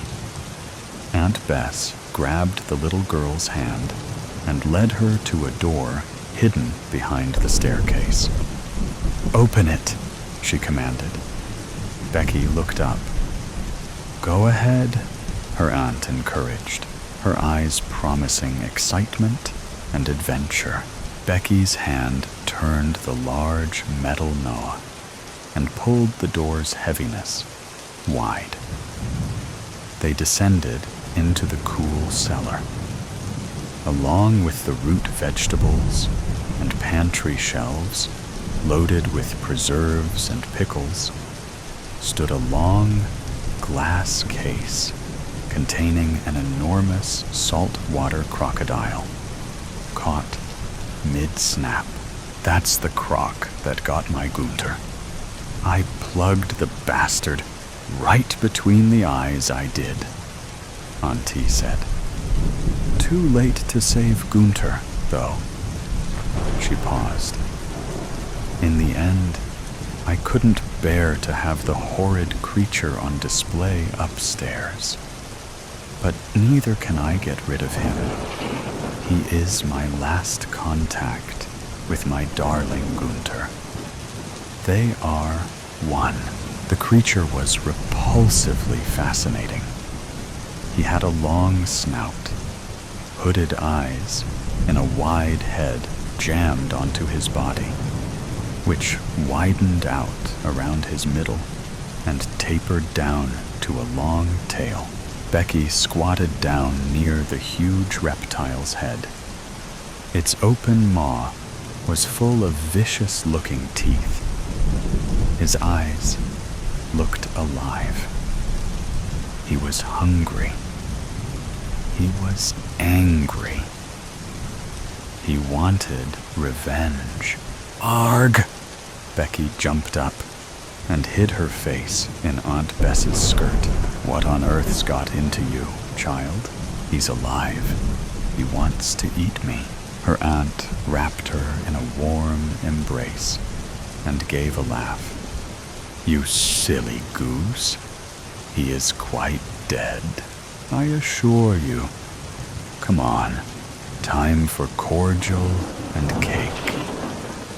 Beck could hear her aunt's deep laughter and booming voice echoing up from the past.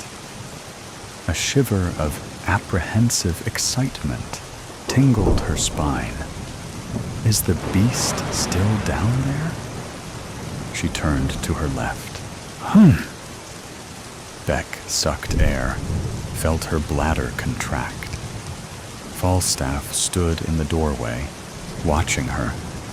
He raised his eyebrows in benign inquiry. She ignored him. The cellar door opened easily this time. She flicked on the light. A single bare bulb dangling from the cobwebbed ceiling struggled to throw off the gloom. It moved in the slight breeze, creating weird, moving shadows. Musty air spiraled up to her, redolent with memories.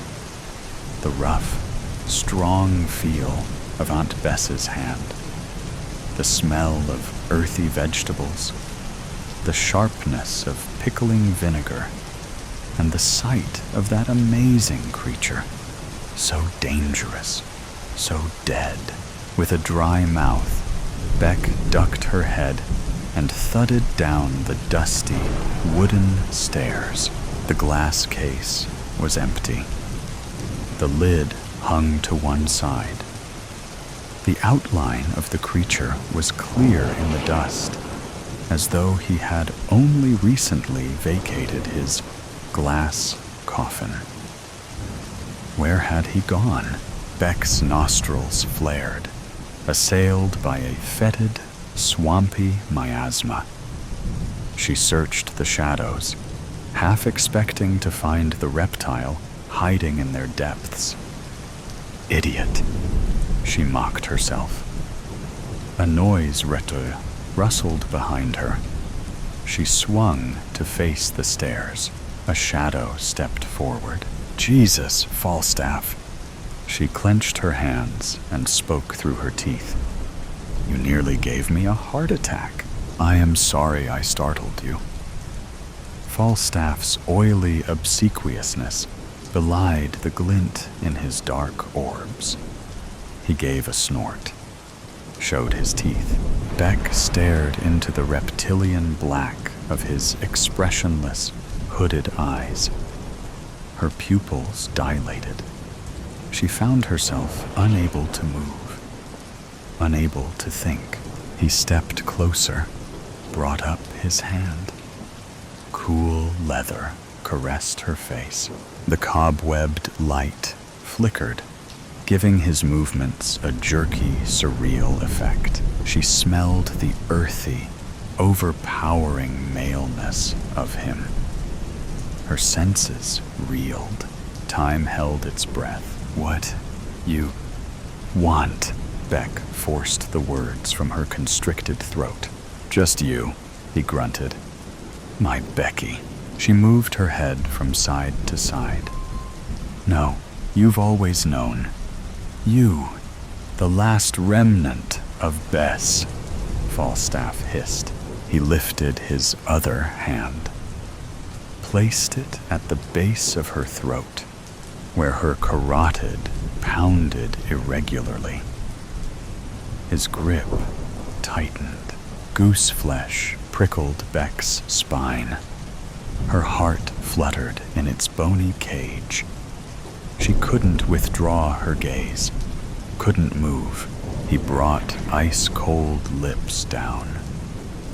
His fetid breath entered her lungs. The flickering light snapped off one last thing. The room was dim, filled with the soft beep of machines and the sterile smell of antiseptic. The air, thick with the weight of illness, seemed to hold its breath, as if the world itself knew that something important was about to happen. Outside the bedroom, the sun had begun to set, casting shadows across the walls. Little did I know that this would be our last conversation. I sat at the edge of my sister's bed, watching her sickly form. My once strong sibling was now bedridden.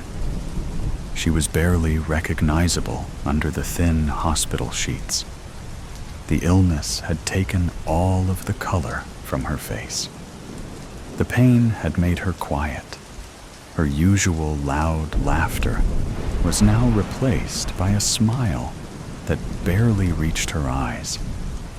It had been months since the doctors had said there was nothing more to be done, but I'd clung to the hope that she would get better.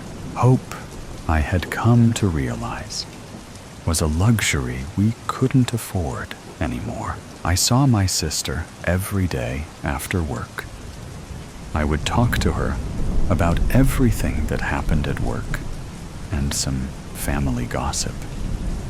I shared some jokes with her, even though I knew she wouldn't or couldn't respond.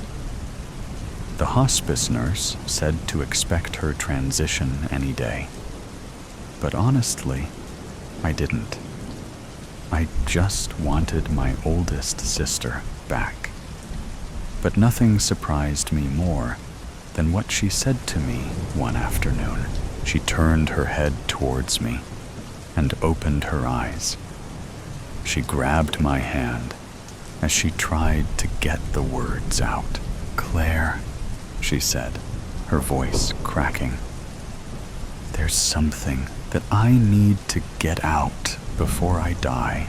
I leaned closer, trying to ignore the pang of anxiety that tightened my chest. What is it, Jean? You can tell me anything. She squeezed my hand, her grip surprisingly firm for someone so weak.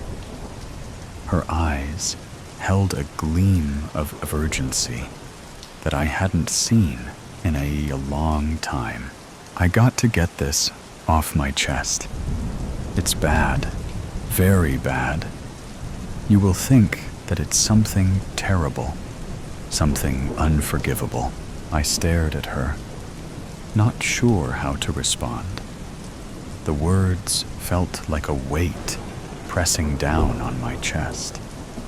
I had always known my sister went through something dramatic when I was away at college. Our parents and grandparents never told me what it was because they wanted me to focus on school. Every time I came home on a break, her and my parents would have this unspoken conversation, and I would feel left out. By the time I graduated, it no longer bothered me, but now she's deciding to tell this secret on her deathbed. What do you mean? I asked, my voice barely above a whisper. What have you done? She closed her eyes for a moment, as if gathering her thoughts, and when she opened them again, there was a deep sadness in her gaze. It's about our stepfather. I never told you the truth about him, but I have to now. You deserve to know. My heart skipped a beat at the mention of my stepfather. He had been gone for years, disappeared when I was in junior high. I had never fully understood why he'd left or what had wholly happened. My mother had always been vague on the subject, speaking of him only in passing, and whenever I pressed for details, she would change the subject or tell me it wasn't important. But now, my sister is getting ready to tell me what happened to him and why everyone stopped talking about him. And it was big. I leaned in, my voice trembling as I asked, "What did you do?" Her eyes darkened, the weight of her words almost too much to bear. I was into some things that Mom didn't like. One night, Iz got high with my boyfriend.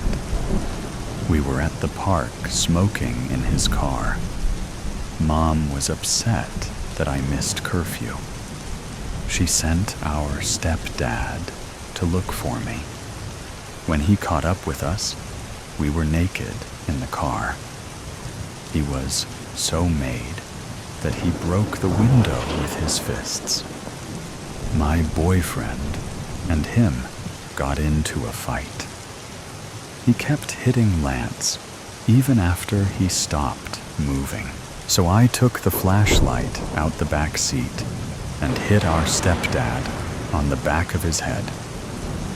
But the thing is that I didn't stop until I saw blood dripping from his head. It was almost like I was having an out-of-body experience. My boyfriend woke up and saw the mess.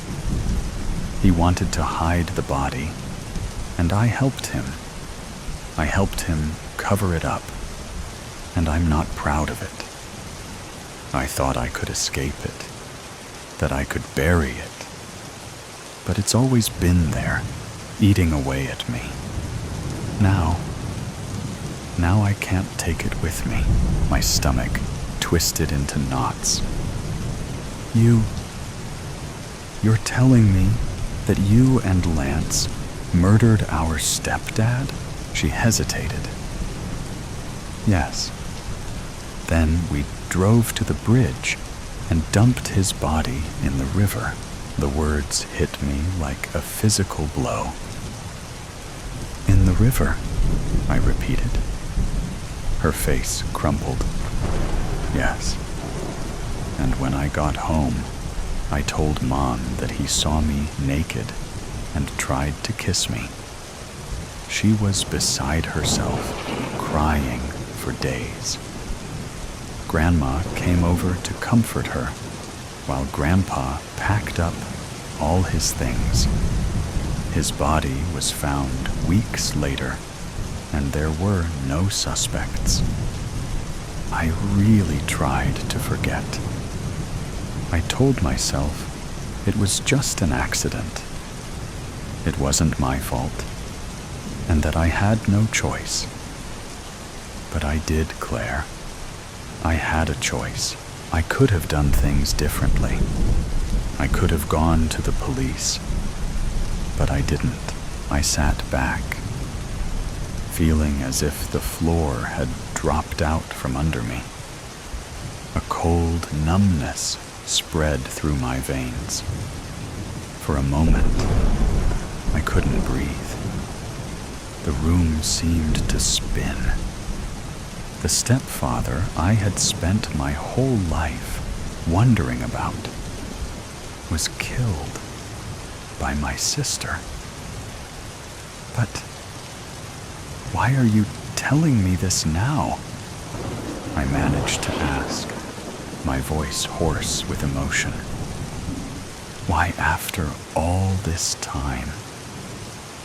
You could have kept this secret forever. Her grip on my hand tightened. Because I can't take it with me. I don't deserve forgiveness. I don't want you to carry this burden. You need to know the truth so you can decide what to do with it. So you can make your own choices. I swallowed hard, my mind racing. The weight of her confession pressed down on me. My sister had kept this secret for decades, burying it deep inside her. And now, with her life nearing its end, she was leaving me with it. A secret too big, too dangerous to keep. A secret that could destroy everything I thought I knew about my family. The machines in the room beeped in time with her slow, labored breaths. I watched her, this woman who had once been my best friend, now reduced to a shell of the person she had been. And in that moment, I realized something. I wasn't just deciding whether to reveal a secret. I was deciding what kind of person I wanted to be. In the end, I didn't know if I would ever be able to reveal the truth to the world. But for now, the secret is staying with me. Harmful intentions. History shows that technological advancement brought about the end of civilization, fragmented into divisions that hastened its collapse. The problem was that the majority thoughtlessly embraced regression, while the intelligent proclaimed that freedom had ended long ago. Freedom ended with an algorithm that read intent, marketed as a savior, but fundamentally incapable of understanding logic.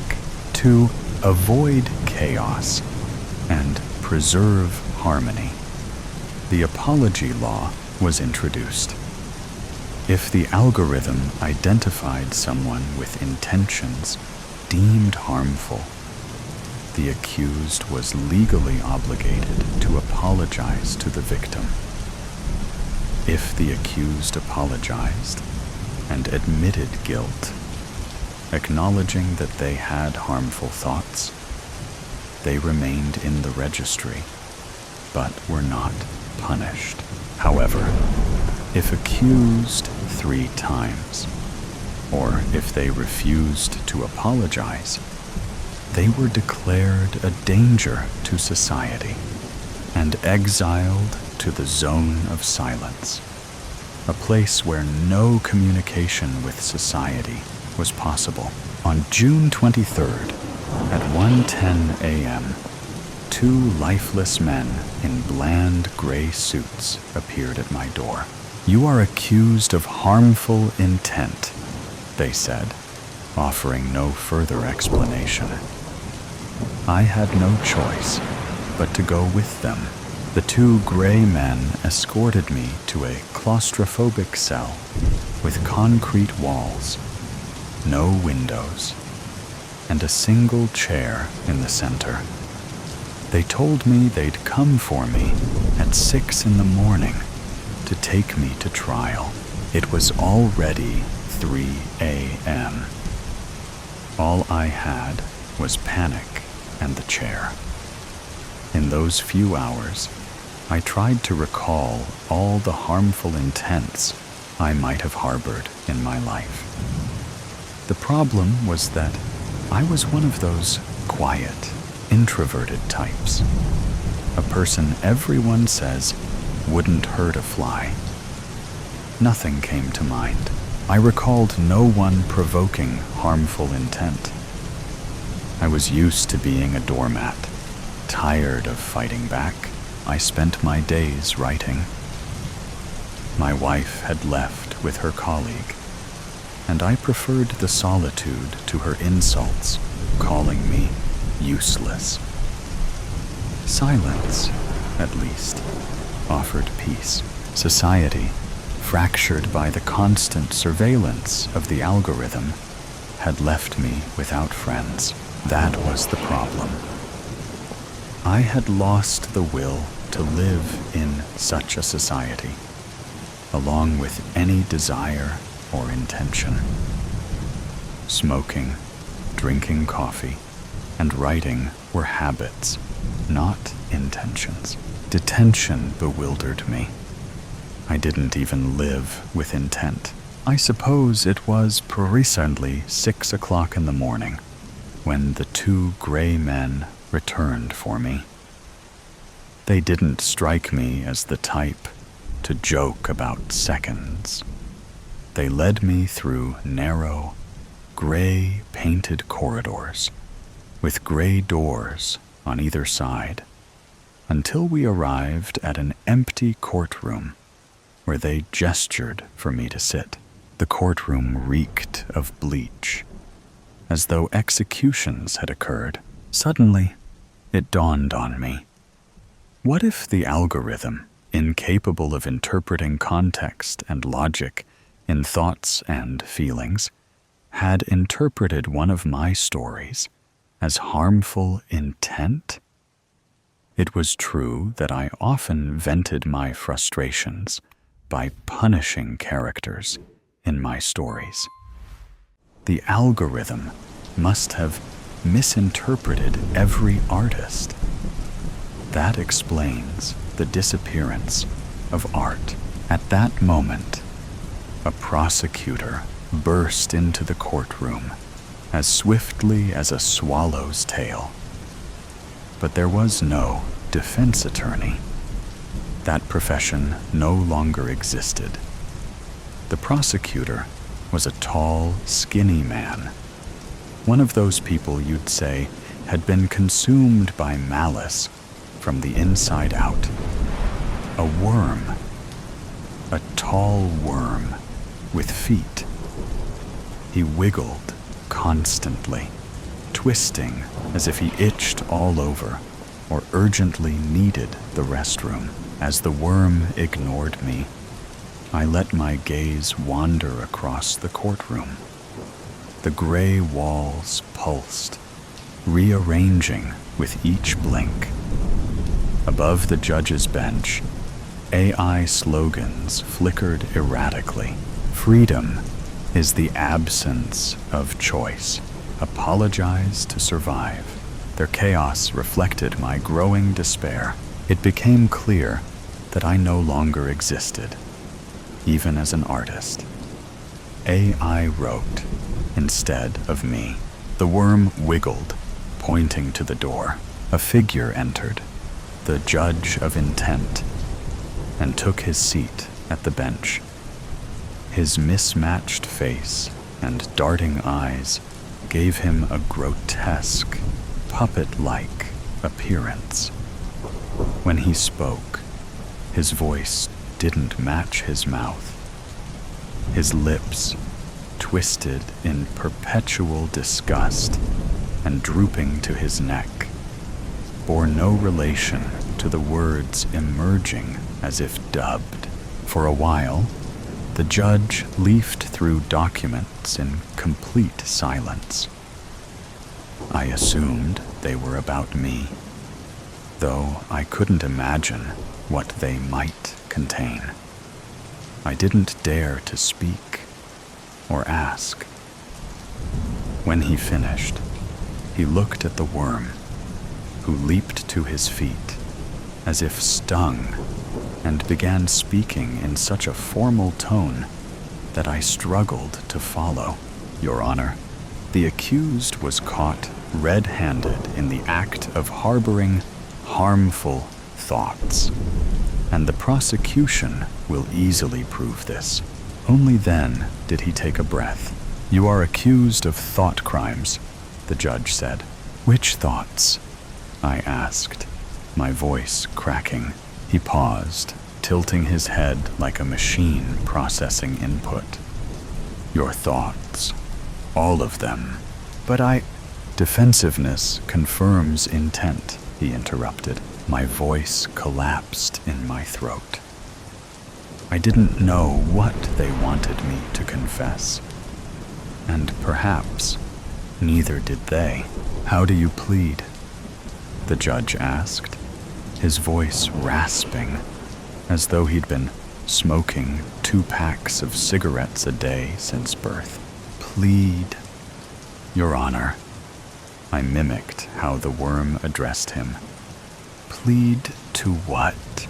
The accused refuses to admit guilt and apologize to the victim, thereby obstructing the legal remedy. Legal remedy? I thought. Am I sick? Sick with what? Does the prosecution have witnesses? The judge rasped again, directing his gaze at the worm. The worm grinned, as if he'd been waiting for this moment. We call the accused's teacher as the first witness. My teacher, I thought. Back when I went to school, there was no algorithm. If anyone acted harmfully, it was that tyrant of a teacher. The teacher, nicknamed Psycho, entered, older but unchanged. He had been infamous for flailing and throwing things in class, only to quickly smile as if nothing had happened. Hence the nickname. Now, Psycho was frail and nearly blind, bumping into the witness stand before taking his seat. When given the word, he began in a saccharine voice. Your Honor, I did everything in my power to properly shape this boy. Perhaps I even contributed to his harmful nature, but my hands were tied. As a teacher, I wasn't allowed to discipline him more severely, and by nature, I am a gentle soul.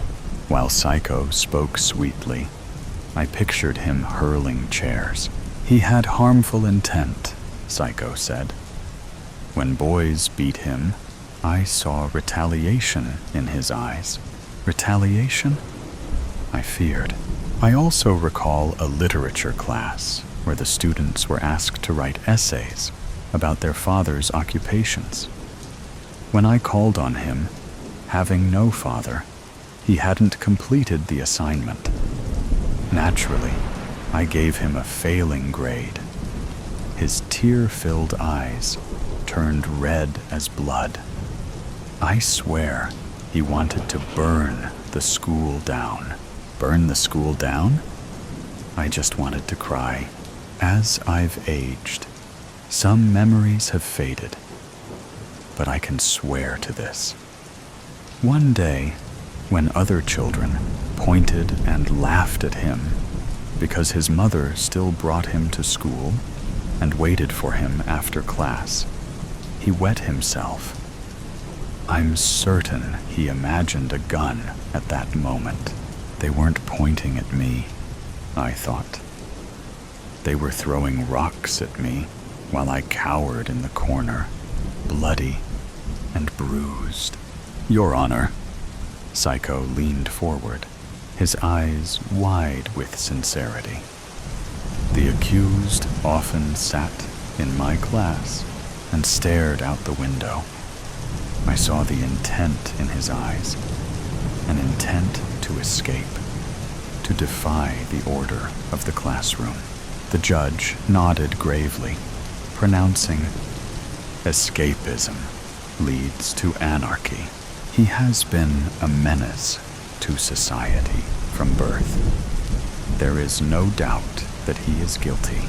The judge allowed Psycho to leave the courtroom. As he shuffled out, painfully slow, or as fast as he could manage, I wondered, how is it possible that even after these absurd and grotesque accusations made up by a tyrant, I feel harmful intent toward him? The judge turned to me again, rasping, "Do you admit guilt and apologize to the victim?" "Guilt for what?" I asked, confused. Am I actually on trial for one of the ridiculous situations described by a madman? "No," the judge replied coldly. "The prosecutor has brought witnesses to testify about your character, which is evidently prone to harmful intent. You are on trial for an intent only you can admit, and you must apologize to an anonymous victim. Otherwise, you will be exiled to the zone of silence." "Then, no. I truly don't know what intent you're referring to. Wouldn't it be simpler to tell me the accusation so I can respond to a real charge?" "You clearly don't understand the system. Prosecutor, call your next witness." The worm wiggled with delight, announcing, "I call the accused's wife to the stand." She entered, adorned with gaudy jewelry, her hair styled into an overdone perm that made her head look enormous. Her makeup-caked blouse emphasized her unattractiveness. A harpy, I thought. We had vowed to stand by each other in good times and bad. Yet here she was, standing as one of the pillars of doom, ready to crush me. I sat there, devastated, staring at the table, holding my head. I didn't have the strength to look at her, perhaps the most important person in my life, betraying me to prove her loyalty to the system for her own survival, unconsciously blending the dialects from my southern birthplace and her western home. She made a strong effort to speak in the central dialect. It was quite funny, but my reaction barely reached the corners of my lips.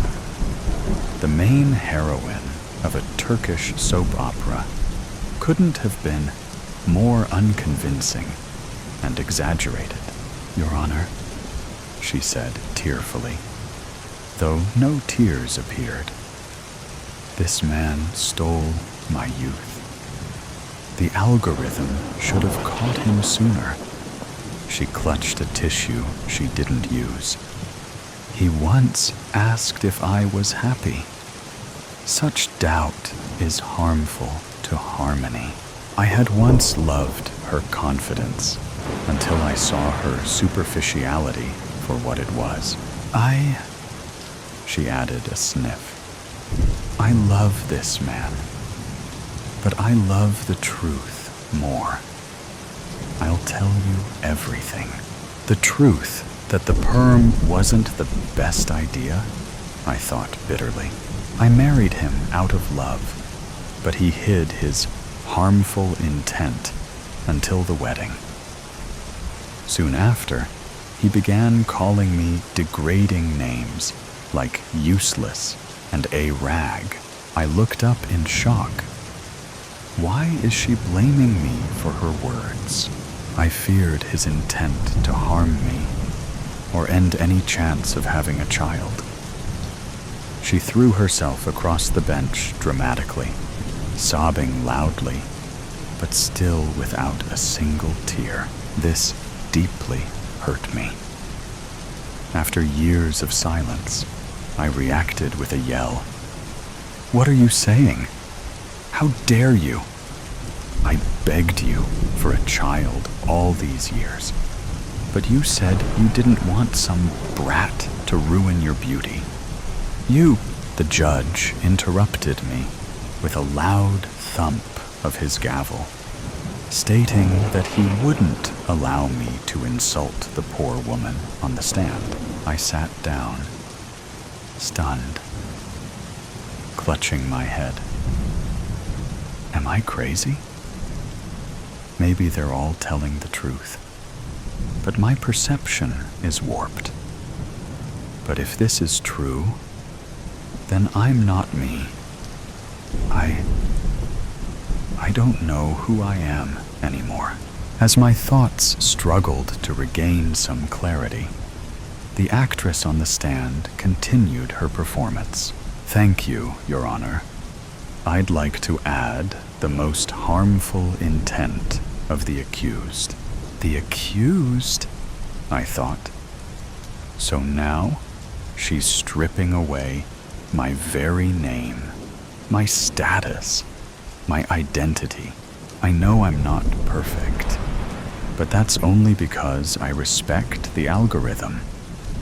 The accused loved silence, and I preferred to speak my intentions out loud rather than live in fear of how they might be interpreted.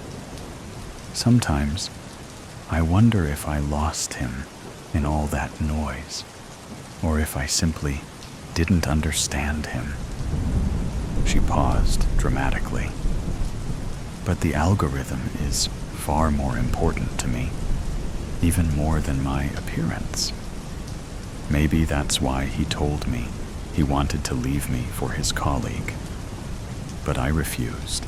And since the law doesn't allow divorce unless both parties agree, she paused for a long moment.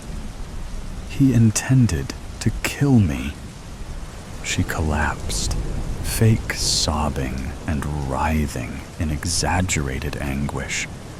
A weak range of actions for such an actress, while the worm escorted the exhausted woman out of the courtroom.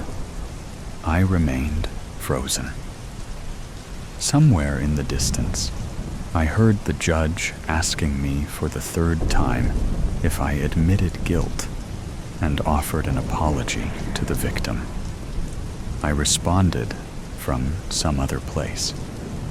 The words slowly came out of me, almost mechanically. If we were caricaturing the roles, this woman, my wife, would be the victim. Am I accused of killing her? I asked. Well, yes, I must have killed her. There's no other explanation. Is this the guilt I must admit and apologize to this victim of genocide? Don't make me repeat myself. The judge was now even angrier. I told you, that the witnesses don't know the reason for your trial. Only you know your intent. Will you admit it? But what worse intent could I have than murder? For murder, you'd be punished without trial. But your disgusting, repulsive, vile intent could shake society to its core and completely destabilize harmony. I sat down, mouth agape. Prosecutor, introduce the final witness, after which I will deliver the verdict. Completely beside myself, lost in my identity, and thus lost from the courtroom. I didn't notice that my mother had burst through the door and jumped onto me over the desk. She clung to me, caressing me roughly, as if slapping me, and hanging from the desk, trying to reach me with kisses. "You're mine! I won't let anyone have you!" As the worm gently pulled her off me and led her to the witness stand, I remained motionless. I just turned my head toward the window and stayed catatonic. Meanwhile, she wailed, "Let me take him home.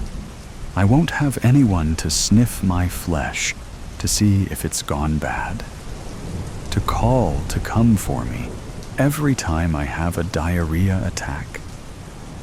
He didn't mean it. All the teachers loved him. His wife adores him. He's a model citizen. I never let him out of my hands. He's my baby, my lover. He's my trophy, proof of my perfection. If you condemn him, you condemn me too. Come to mother, son. Let me nurse you once again. I stared through the window, a lifeless person inside me, into the lifeless city. In the background of the so-called harmony, this society operates like a perfectly tuned machine. Silence on the streets, people moving in neat lines with minimal interaction, and a complete loss of the spontaneity of human connection. While they forcefully dragged some mad woman out of the courtroom, I noticed the passers-by didn't even raise their eyes, as if everyone had already been condemned to silence. Absently, I heard the judge asking me for the last time if I admitted guilt and offered an apology. Out of my body, as if hypnotized, I whispered, "What guilt? For what? Who?" I've always been more afraid of hurting someone else than myself.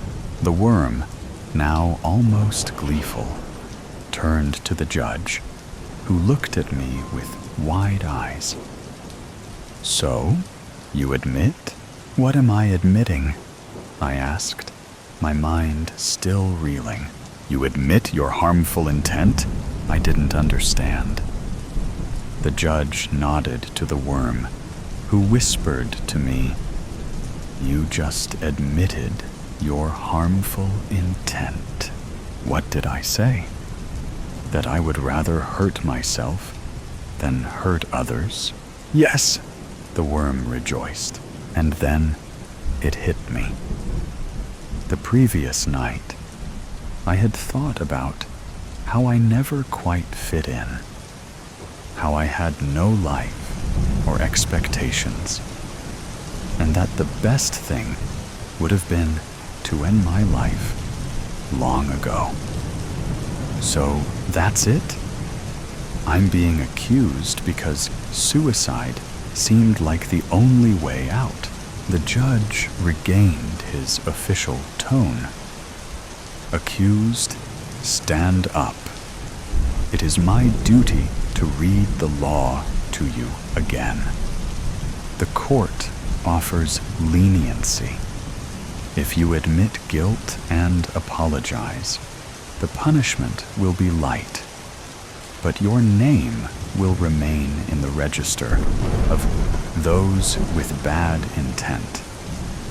If you are accused 3 times, or refuse to admit guilt and apologize to the victim, you will be declared a danger to society and exiled to the zone of silence, a place where no communication with society is possible. What will it be?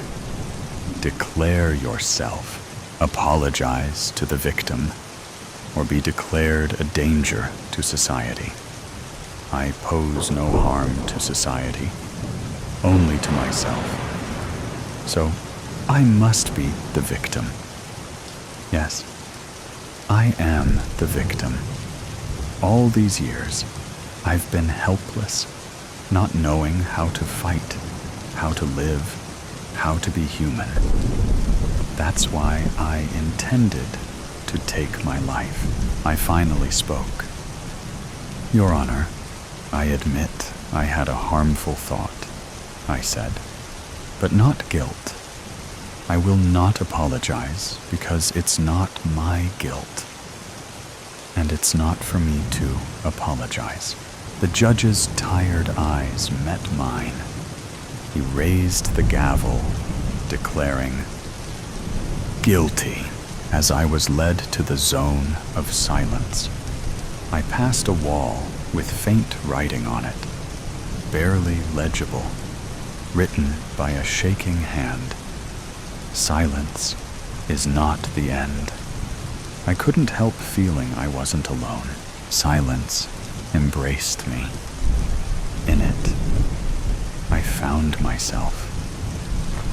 The zone was truly silent, but not deafening, peaceful.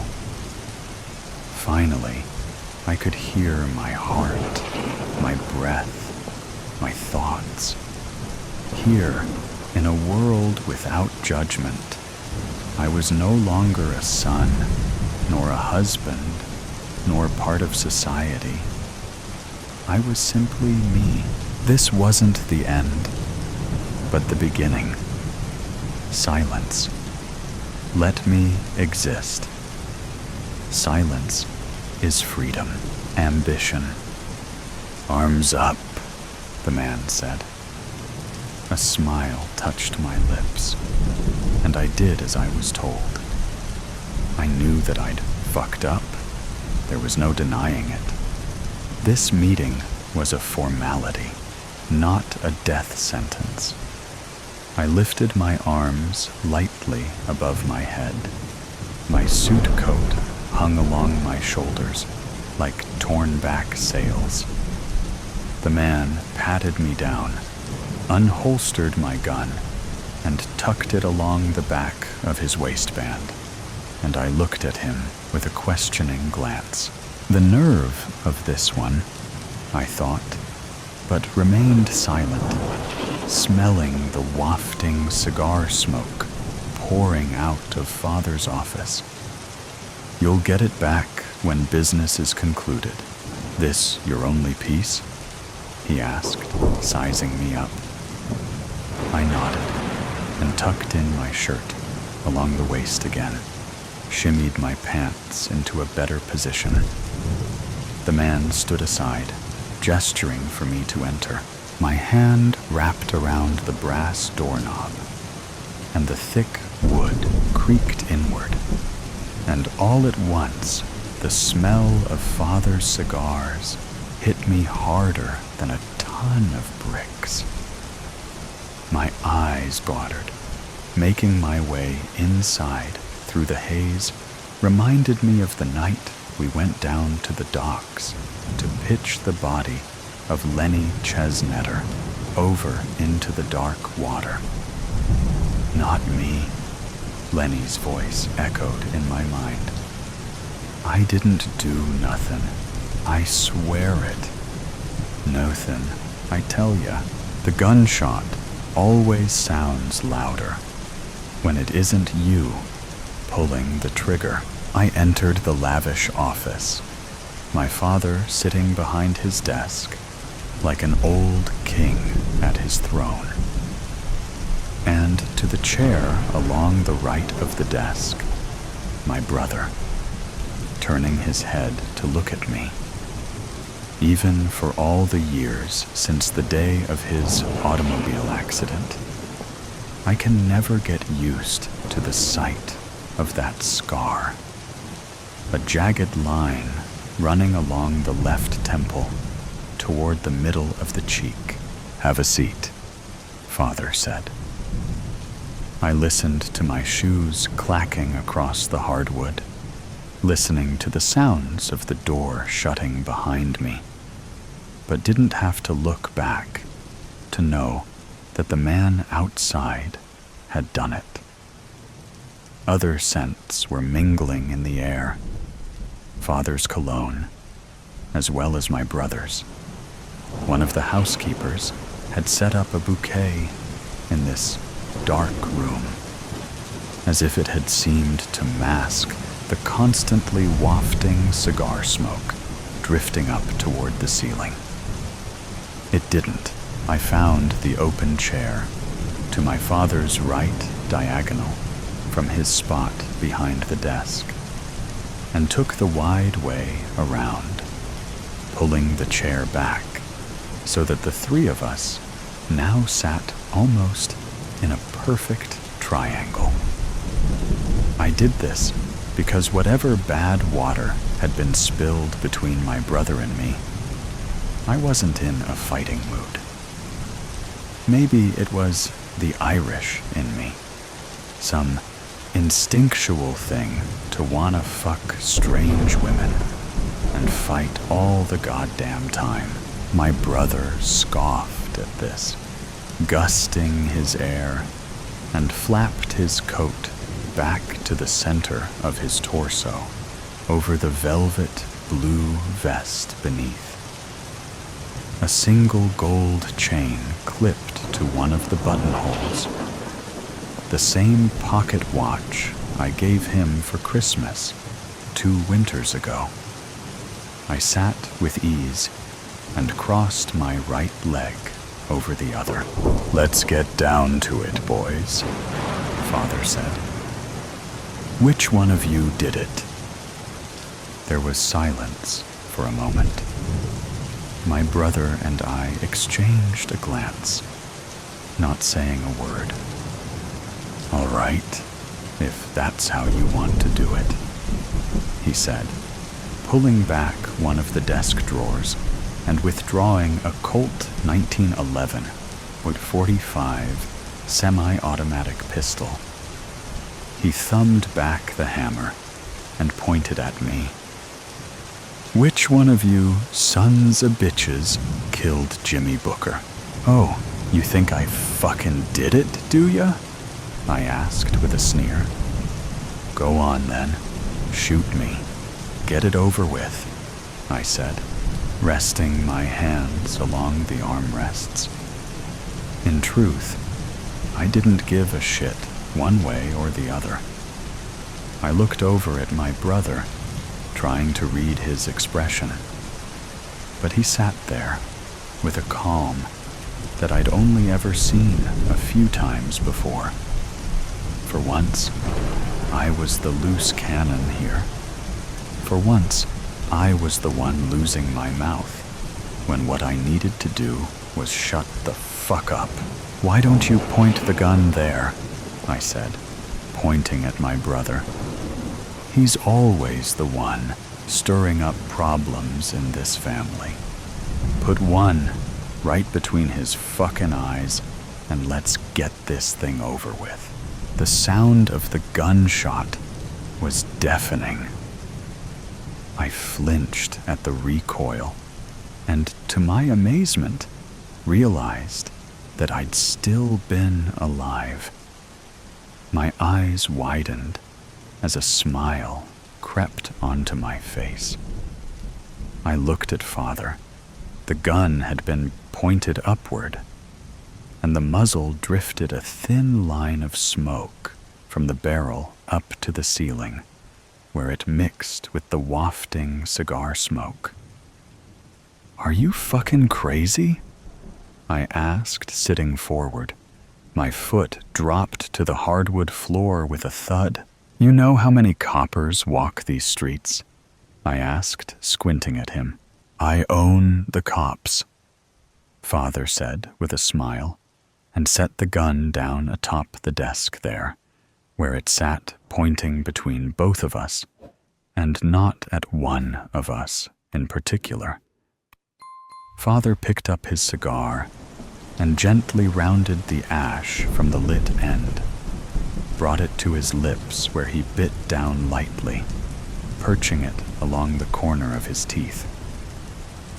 "I'm gonna ask you both again. Which one of you did it?" he asked, drawing on the chewed bit of his cigar, with a wash of gray smoke drifting down from his parted lips. His wrinkled eyes studied us one by one. "Does it matter?" my brother chimed in. "That guy was a crook. Bookie or not, he's been stealing from us for years." "Not us," he said. "From me. And I know that he's been doing it. But what both of you don't know is that Jimmy Booker has been fixing bets for the better part of the last 2 decades. It was only a matter of time before we took the hammers to his kneecaps. But I would have let him live. You smug prick." Father leaned forward and stared at brother. "Scraps. That's what he took from me. Scraps. Like a dog. And one of you 2 numbskulls whacked him before I could set him down and get the truth out of him good and proper." Father sat back. "Besides, nobody gets snuffed out in this town without my saying so. Not even my dumb fuck petulant rat children, prancing around like they're doing the Lord's work. Is that what you thought you were doing? The Lord's work?" He slammed his fist down along the top of the wooden desk, killing a man in broad daylight. 2 days before the race of the fucking century. He stood quickly, the chair behind him falling back as he towered over the desk in front of us. "Do you 2 idiots have any idea how much fucking money I was going to make off of that race?" "55 large," I said. I knew I'd seen the books. "How much money did you take him for, anyway?" Father asked, pressing his knuckles down along the top of the desk. "How much money did you recover from Jimmy's safe?" "All of it," I said. "How much?" he asked again. His pupils were so large that you couldn't see the blues there anymore. Only the blackened coals for eyes where color had once been. "We're wasting time," my brother said absently. He had begun running his fingers along the scar across the left temple beside his eye. He did this, of course, an old gambling tell of his, when he bluffed. "We had another bookie lined up, south side, Giovanni's man." My father was stunned into silence. He turned and picked up his expensive leather chair and set it upright once more, collapsing into it. "Let me get this straight. You killed my man so that you could use the Italians. Do you think because we have some truce with those Goombas, you can take out one of our own and fix bets with another organization. Looks like you boys are trying to run this family. Father rubbed his eyes, his cigar still perched in his teeth along the corner of his mouth. He breathed in deep, the cigar cherry lighting up the inside of his palm, and he pulled it from his lips, curling an index finger around it, wet and gnarled. His hand perched along the armrest, a thick line of smoke wafting from the end of the half-chewed cigar. You boys will be the death of me, he said with his eyes closed. He turned to look first at my brother and then at me. What gave you smartasses the bright idea to fix bets with the Italians? My brother glanced at me and then back to Father. Because it's our time to move on their territory. The Italians are weak. They lost 3 good men to bank robberies, another 2 to the bombing last month. My father's eyes glinted. Between the 3 of us, none of us saying the thing there beneath the surface. That father had been orchestrating the bombings. There had been dozens in the months past. He'd been killing off the Italians from whatever shadows that he'd been operating in, beneath the guise of a truce all this time. The bombs that had been planted, the coppers tipped off about the bank robberies, was only a fraction of the work that had been done. Explosives were planted in engine rooms, aboard steamers, docked in Boston Harbor, prized fighters dying suddenly from arsenic. There was a level of depravity not spoken of within this room, and between the 3 of us, nobody had said a word. Why, Jimmy? Father asked. Why in all of this did you take out my very own fucking bookie? I sat forward, an elbow cocked behind me along the armrest. Because Jimmy wasn't who you thought he was. I stared across the desk. My brother shifted beside me. Jimmy wasn't just fixing bets for you. He was fixing them for the Italians at the same time. He might have been taking crumbs from you over the years, but he's been raking it in hand over fist with the Italians for a decade or more. Jimmy is a distant cousin to the Giovanni Syndicate, married to one of our very own. How do you know all this? Father asked, raising an eyebrow. You're not the only one who bribes cops, Brother said. There was laughter then. Father sat back against the leather chair and stared for a time at the ceiling, running his thick fingers through his thinning red hair. Word on the street is Jimmy's been letting bits and pieces of information slip past our lines for years. How do you think the Italians were able to take the South Side so quickly? Father, puzzled by this, shook his head and sat up once more. He centered himself behind the desk and laced his fingers. He seemed to know without knowing. What do you suppose we do about all of this? He asked, looking at me. I looked at my brother, who finally smiled. We know the name of their horse, Brother said. Consider it a parting gift from Jimmy.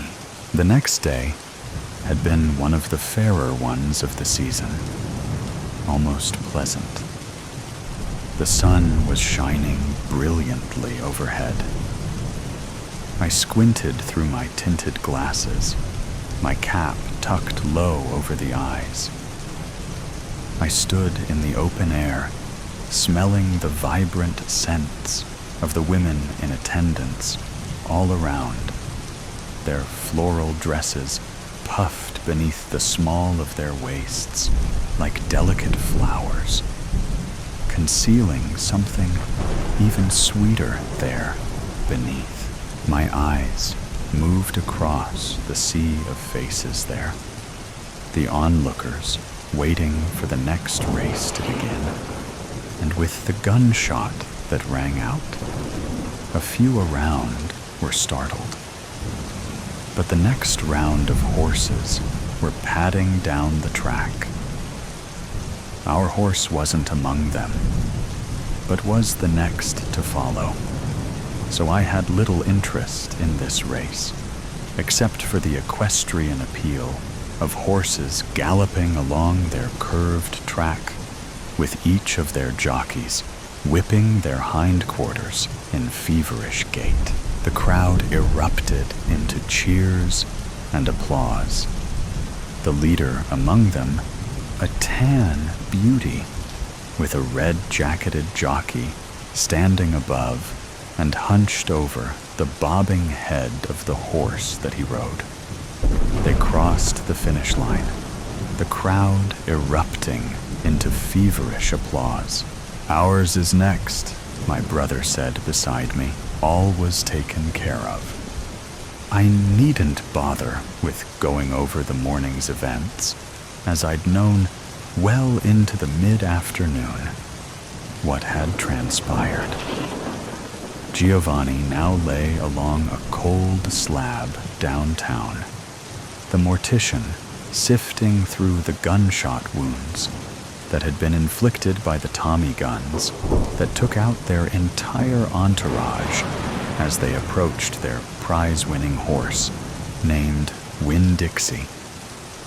Our man inside had seen to poisoning Winn-Dixie with enough tranquilizers to kill a horse, to pun, but we'd be there to watch it as it happened. The horses had left the track, their riders collecting their wreaths of flowers before padding along the high walls to adoring and cheering fans. "You're certain it's been taken care of?"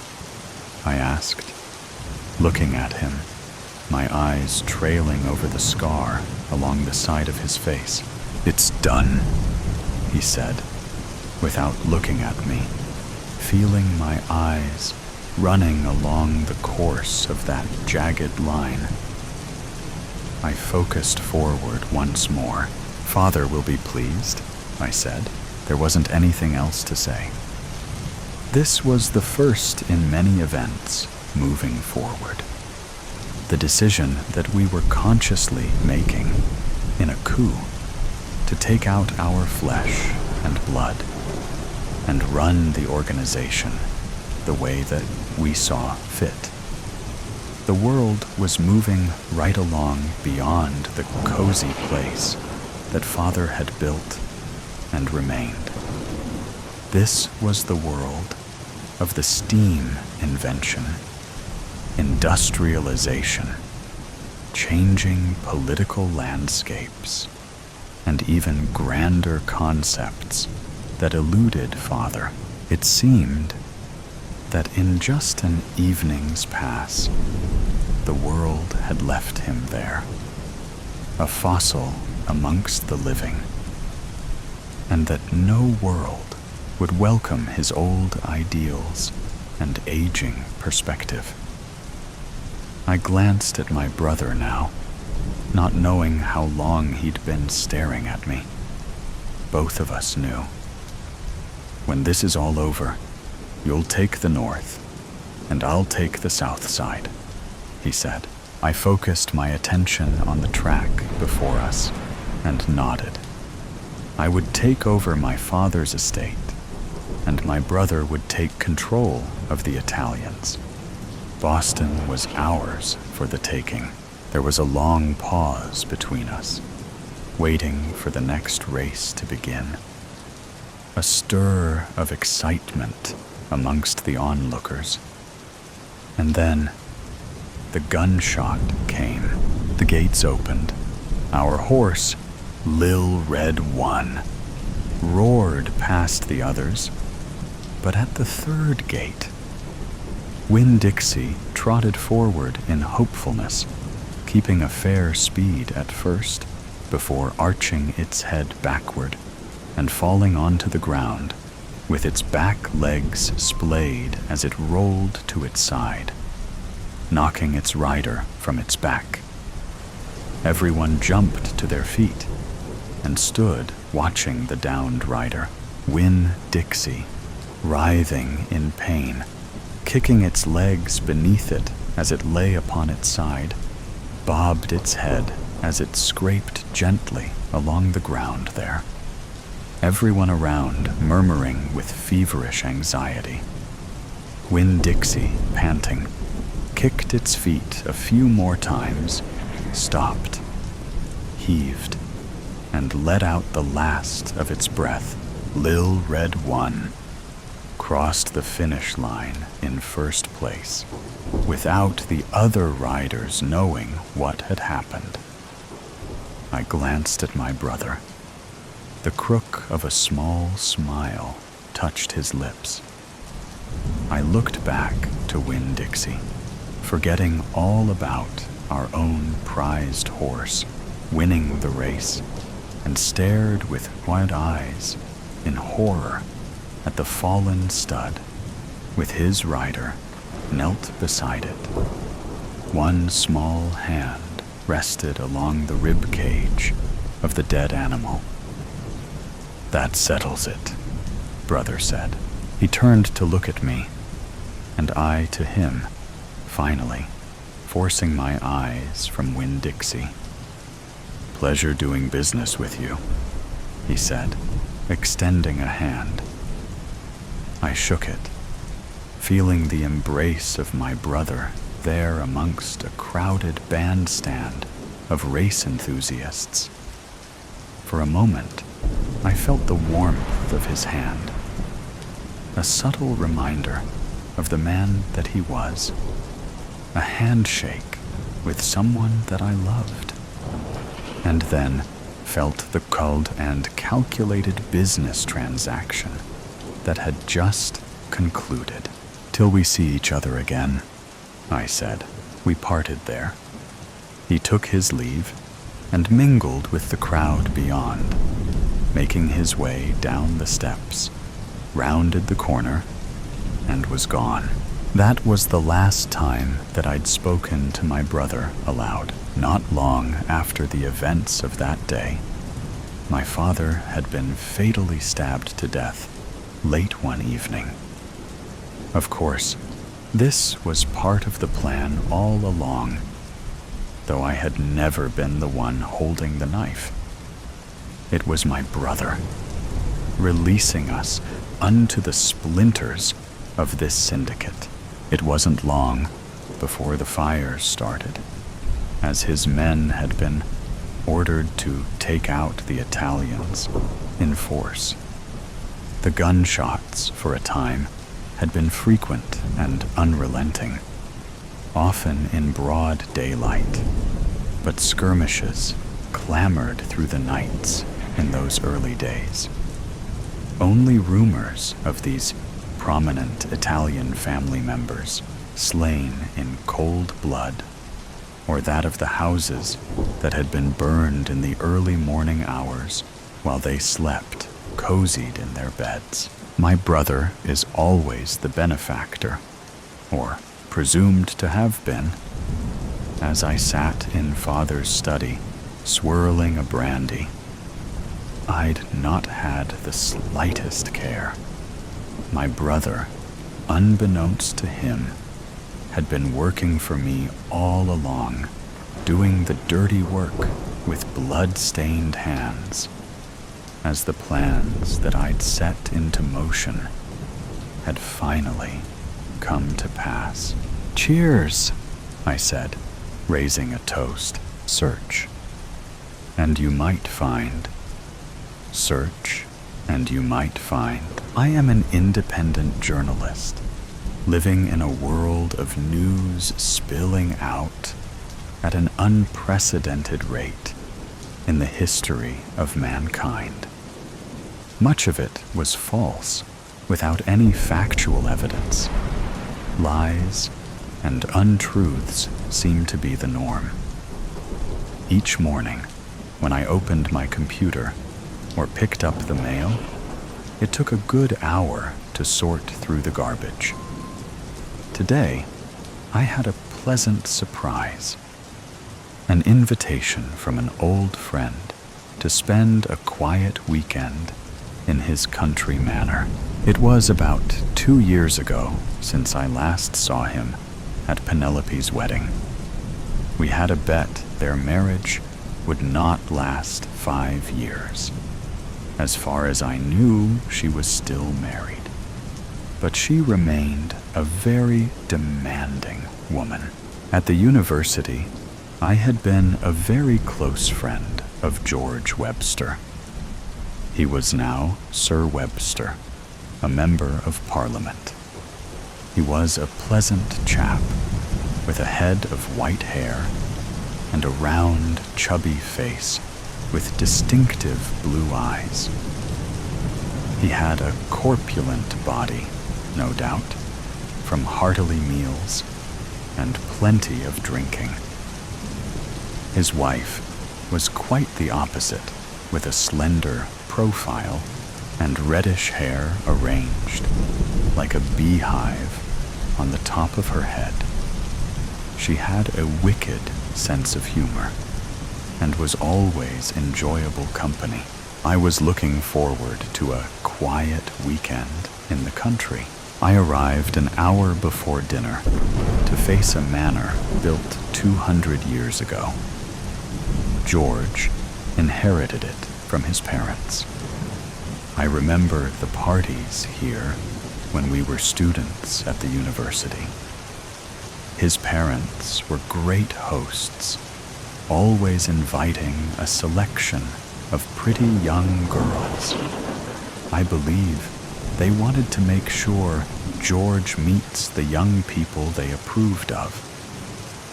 George came leaping to the front door and hugged me with great affection. I will get the maid to show your room. No need to dress for dinner. We will only be us 3. Come down to the drawing room in half an hour for cocktails. While George handed me a whiskey, I warmly embarrassed his wife. Nothing had changed. The beehive on the top of her head was still in place. I am always delighted to be served at dinner with good food and stimulating conversation. His wife left us the moment an excellent cigar and cognac were forthcoming. Once George's cigar was lit, he spoke. David, do you remember that time at the university I taught you how to catch butterflies? Sure I do. Why are you still an ardent collector and improving your collection? If I remember correctly, you were obsessed with butterflies. Bring your cognac and come with me. I want to show you something. We went down a small passage. At the end was a locked door. George took a key from his pocket, opened the door, and switched on a series of overhead spotlights. I have never seen such a beautiful show of hundreds of butterflies with their vibrant and delicate colors. The room was about 26 square meters, with waist-high side oak cabinets surrounding all the 3 walls. The upper 3 walls were covered with 3 large frames of magnificent pinned butterflies. I could see each frame was labeled with the title of 3 continents: the Americas, Europe, and Africa. I stood there, bewildered, completely stunted by the beauty of the room. As I walked in, I noticed a large, comfortable couch in the middle of the room. It was unusual in that it had 2 sides, allowing one to change their position in order to view all sides of the room. In front of each side of the couch was a coffee table. I turned around to view the wall in which the door was positioned. The wall was covered with a wall-to-wall library. George suggested we should sit down. As you notice, I specialize in rare butterflies from 3 land masses. You will notice there is a gape of 2 butterflies in the Americas display. 1 the European and 2 on the African. Under each butterfly, I always mark the date and place it was found. According to my book collection and extensive research, these butterflies represent extremely rare spies. I like to think it is one of the world's greatest collections, representing hundreds of hours of travel and research. To be complete, I need to fill in the 5 missing specimens. George, it is totally amazing. The display of these remarkably beautiful creatures makes one feel belittled when compared with the creations of nature. What's in the drawers below? More butterflies that I thought were interesting on my travels, searching for that rare specimen, as I am known throughout the world as a collector. I have a network of people that inform me that they have seen a rare butterfly.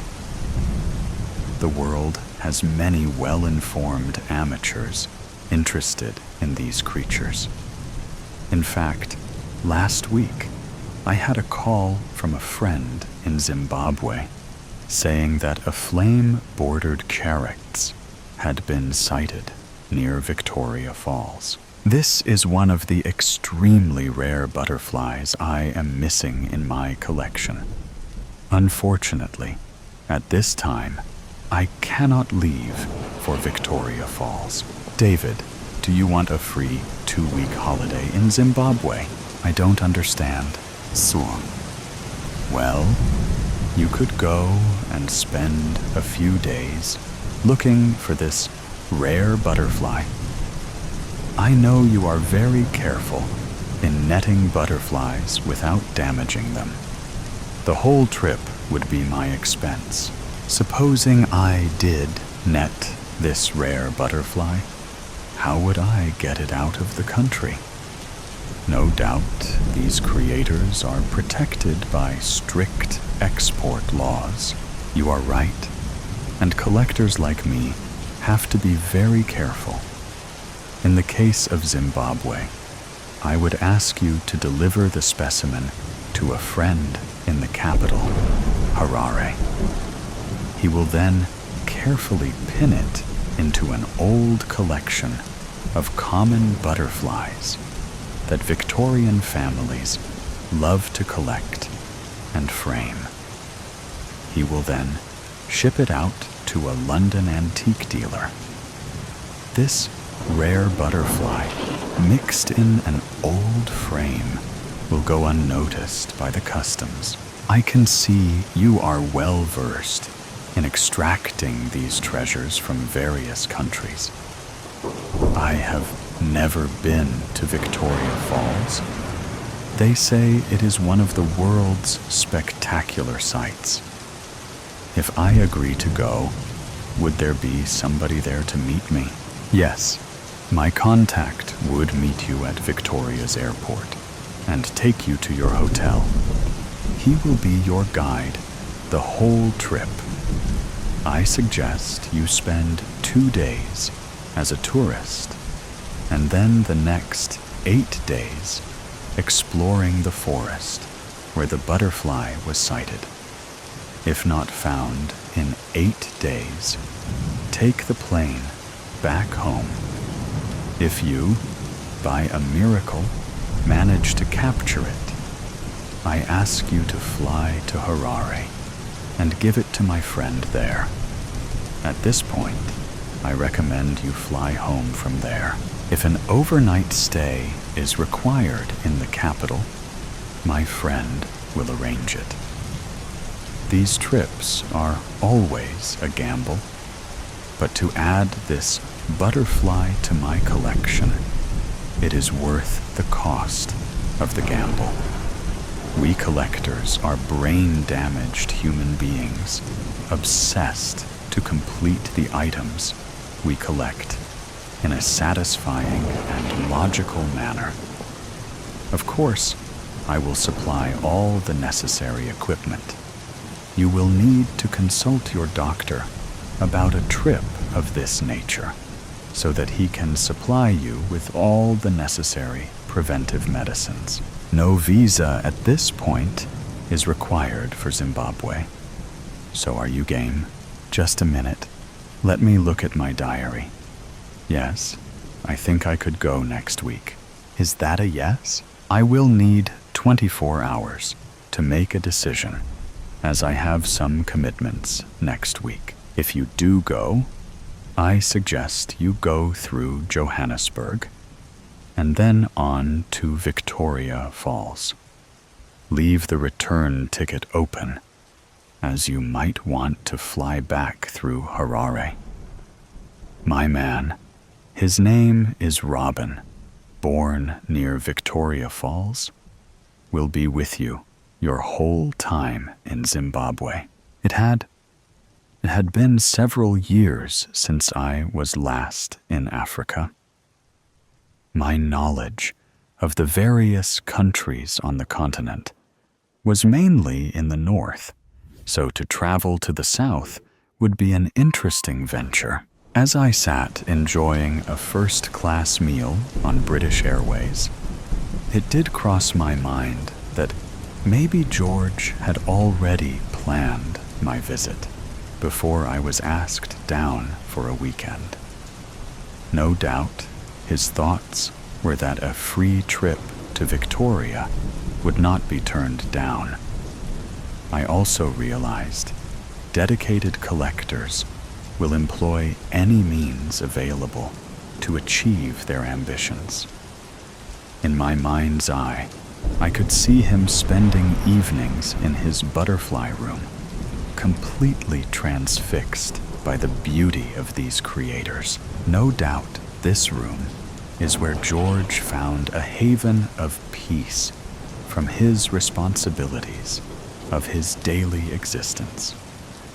These butterflies not only were creators of extreme beauty, but represented for George a lifetime of dedicated research and traveling to far-off lands to find the rare specimen. At the university, he had always been an avid butterfly collector, but I never realized the depth of his passion. I remember enjoying myself on various county outings, looking for interesting butterflies. Now, in an artful way, he has got me involved. He must have thought I might be smitten by the activity. The truth of my interest in this trip was Victoria Falls. Naturally, if by some chance I found the rare butterfly, it would give me a warm feeling of self-esteem. As the air hostess passed, I ordered a glass of champagne and toasted to my success. The African journey had begun. first to admire the falls and to search for the missing rare specimen. Johannesburg Airport was vast, obviously with no restriction on land constraints. No doubt, copied from the American and European textbook.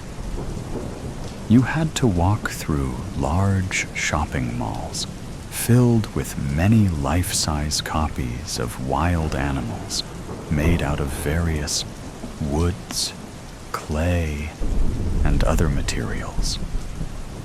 Sizes and prices for all comers. For a second, I had a vision that this extensive animal kingdom became alive and started to enjoy the sweet human flesh of passengers awaiting planes. Interesting thought, but a chilling turn of events. At the airport, I found Robin waiting. The first thing I noticed as we drove towards the hotel was the soft and seductive African daylight with a warm weather that seemed to envelop you in its arms. Also, through the car window, I was able to admire a series of magnificent trees unique to Africa. About 10 kilometers from Victoria Falls, we turned up a small country road to the hotel. There, I found a little patch of paradise. It corresponded to the photographs shown on the internet. Only 16 bungalows that stretched from a central lodge. I was curious to see the rooms that were described as about 150 square meters with bath and showing facilities. Lounging space with a king-sized bed area protected by a mosquito net. The first time I experienced sleeping under a mosquito net was in Barbados years ago. In those days, it just hung over the bed and needed pulling down. Of course, I was unaware of this procedure. The next morning, I had just one big mosquito bite. Funny how certain circumstances, you quickly learn to use things properly. Back to the hotel, the entrance hall and lounges were decorated to an ambiance of yesteryear. Spacious, elegant, and tasteful. The smiling staff treated me as if I had just come home after a trip up country. I had a vision of wearing riding boots, putting my feet up, and asking someone to pull them off. Before I was taken to my room, we sat down with a cup of tea. George's man, Robin, explained why I was here to take photos of butterflies for a London magazine. Before the shooting commenced, we would take 2 days to see the falls. While drinking our tea, the hotel's hostess kindly explained that to walk the length of the falls is a 2.4 miles walk with several stops to admire the view. Also to dry out from the spray and mist generated by the falls. As it was the rainy season, the falls would be near their maximum flow of 2,800 cubic meters of water per second, as opposed to 300 metric cubes in the dry season. We decided to visit on the first 2 mornings. Now to the room. As we entered, I had the feeling of being introduced to Zimbabwe under British rule. This was the state of play. Everything and everybody has their place. I walked through the room to the balcony at the far end, noticing on my way a bar full of all the drinks imaginable. I opened the glass screen windows to experience the Africa of one's dreams. It was a small valley running down to a water hole. I quickly realized the hotel was on a slight rise, protecting it from the multitude of animals slowly grazing their way to water. One could not ask for a more idyllic view. I was to spend a few hours on this balcony, just observing the animal kingdom going about their daily lives. The room was delightful and serviced with all the facilities to make your stay a pleasing memory.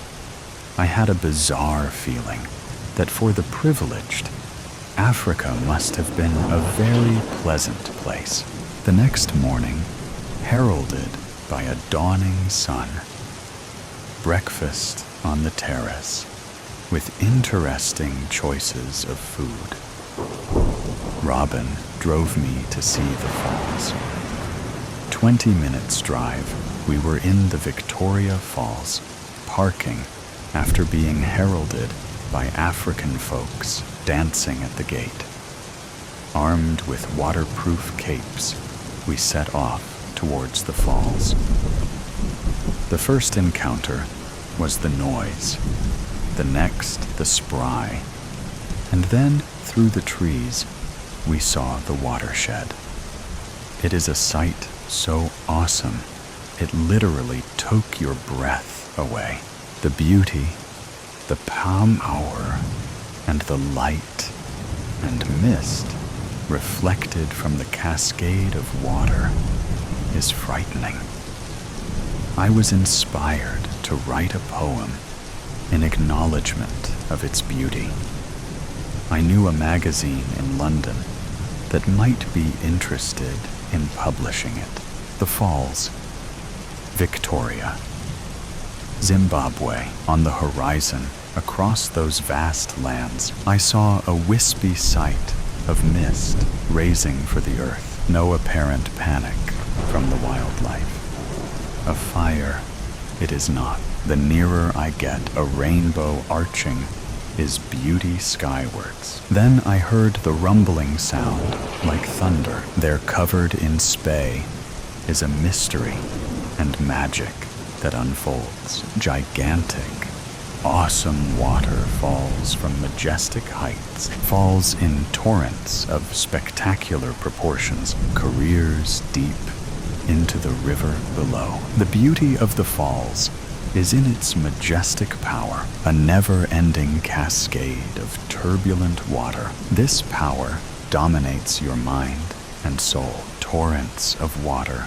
flow through your veins. You are left exhausted and on occasions wet from the spray. One feels very small, experiencing nature's magnificence. The original explorers never saw the falls from the air. The mighty river in its majesty is a glorious prelude before it turns into the eternal beauty of the falls. One visit is not enough for the tranquility of your spirit. The second visit, the falls were shrouded in mist and spray. Then, by the hand of God, the curtains opened, all her power and glory exposed to the naked eye. In bended knee, you threw your arms to heaven in admiration. We spent the next day at the falls. Their splendor and magic had the same force of attraction as the previous day. On our third day, Robin took me to the forest where the character had been sighted. There were plenty of butterflies, and I practiced catching a few. When I let them go, I enjoyed watching them fly into the magnificent trees. Robin was most amused. He told me he had spent many days with George chasing butterflies. It was my 4th day in the forest, after spending many hours walking and watching the constant movement of these colorful creatures, that we saw the butterfly that Georges hungered for to complete his collection. There it was, on a branch, enjoying the evening sun. I took a deep breath, moved slowly and quietly forward. All my practicing of using the butterfly net paid off. George had provided me with a special prepare box to keep the precious creator in. That night at the hotel, we had an excellent dinner with champagne. The next morning, we left for Harare. Robin and I found with difficulty George's friend in a scheduled part of the capital. He was a taxidermist, owning a store full of the various wildlife found in Zimbabwe. Once, he saw the butterfly that George had already contacted him about. His face lit up with excitement. "I never thought you would find it. Incredible. My friend George will be in 7th heaven." Later that day, I said goodbye to Rodin and gave him a handsome tip for all his kindness and help. Sitting on the long flight to London, I thought about my little adventure. 2 days as a tourist, visiting one of the world's great wonders, was like a dream. Then, a few days tramping through the forest, searching for a rare butterfly, had the thrilling flavor of the chase. Completing my mission was a very satisfying end. 3 weeks later, when picking up the morning mail, I noticed a letter from George. He told me everything was in order. "There are no words to thank you. When you have a moment, come down to see us."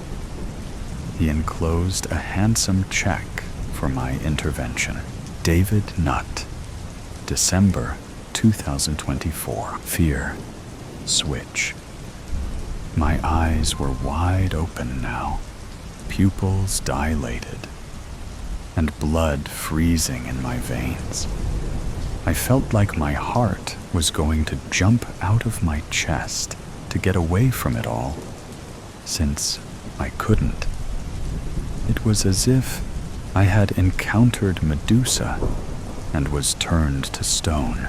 I guess, if you think about it, the last feeling you're left with forever, when you realize your entire life will amount to nothing but a petrified, cold figure, is exactly this. Fear, pure fear, the kind that makes you realize there is no escape, no chance to do anything to help yourself. These kinds of things never crossed my mind, 'cause I avoid situations that make me uncomfortable, anxious, and especially afraid. I'm not an adventurous person, someone who would seize the moment rather than regret it. But somehow, I ended up here, so scared that I'm unable to move, feeling a terrifying scream caught in my throat, unable to let it out, to even say a word, to ask for help. I knew I should have gotten out of this situation the moment I realized what I had gotten myself into. I shouldn't have come here. It all started this morning when my twin sister, Anne, asked me to go on a boat ride with her. She said she had booked it in advance and had been so excited to go with her fiancé. They paid for and prepared everything, but he got called into work. and she didn't know what to do because they couldn't cancel. She didn't want to go alone. I couldn't say no. I could already see the disappointment on her face, so I agreed to go. I wasn't a big fan of the ocean, but a boat ride didn't seem too bad or demanding. After all, I'd just have to attend and sit through it. My mistake was not paying much attention to her yapping when she told me about it. Her speech was rousing, and I couldn't interrupt and ask her to start over because I wasn't listening. So I ended up on a boat facing my oldest fear. The floating horror in question arrived to pick us up when I realized what I had gotten myself into. I can't believe you're actually doing this with me. I mean, coral reef scuba diving is something anyone would love, but at such a depth.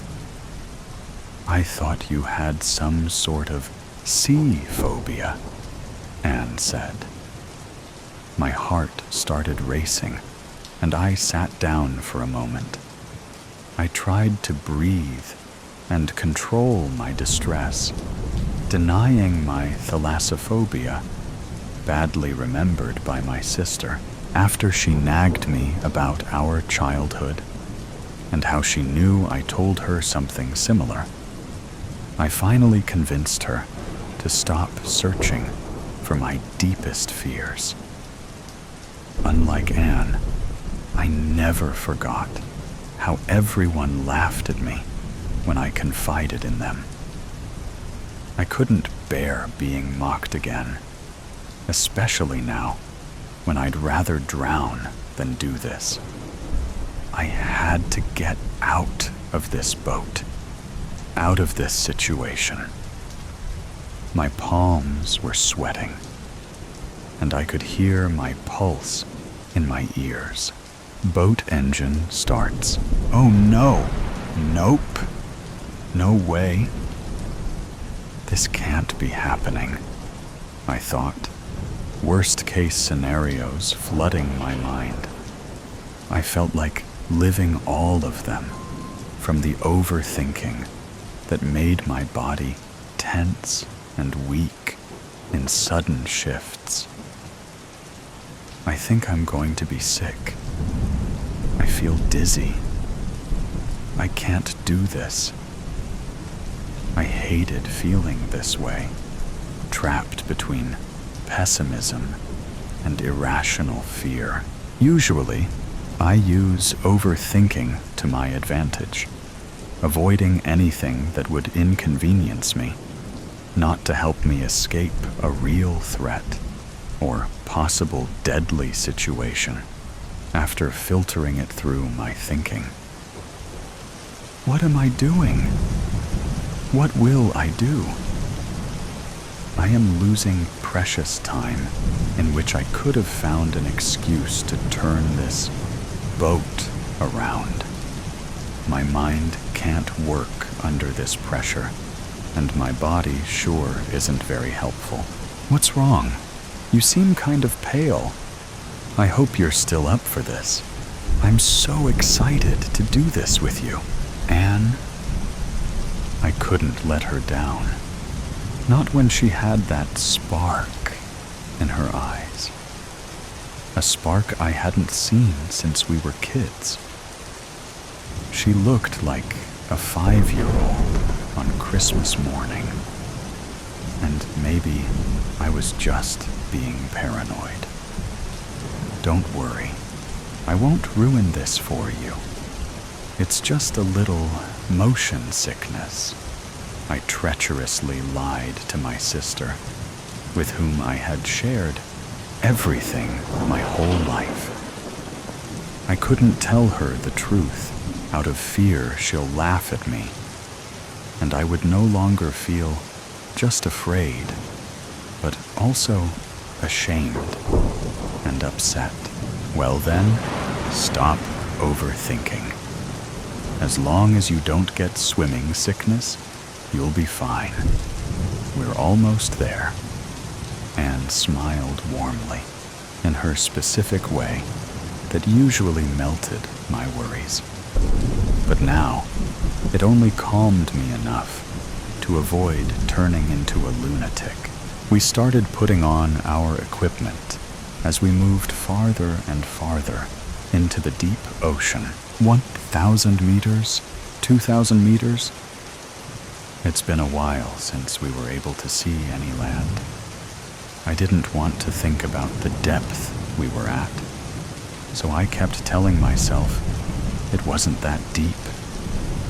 Our ride wasn't longer than an hour, but the motorboat moved fast.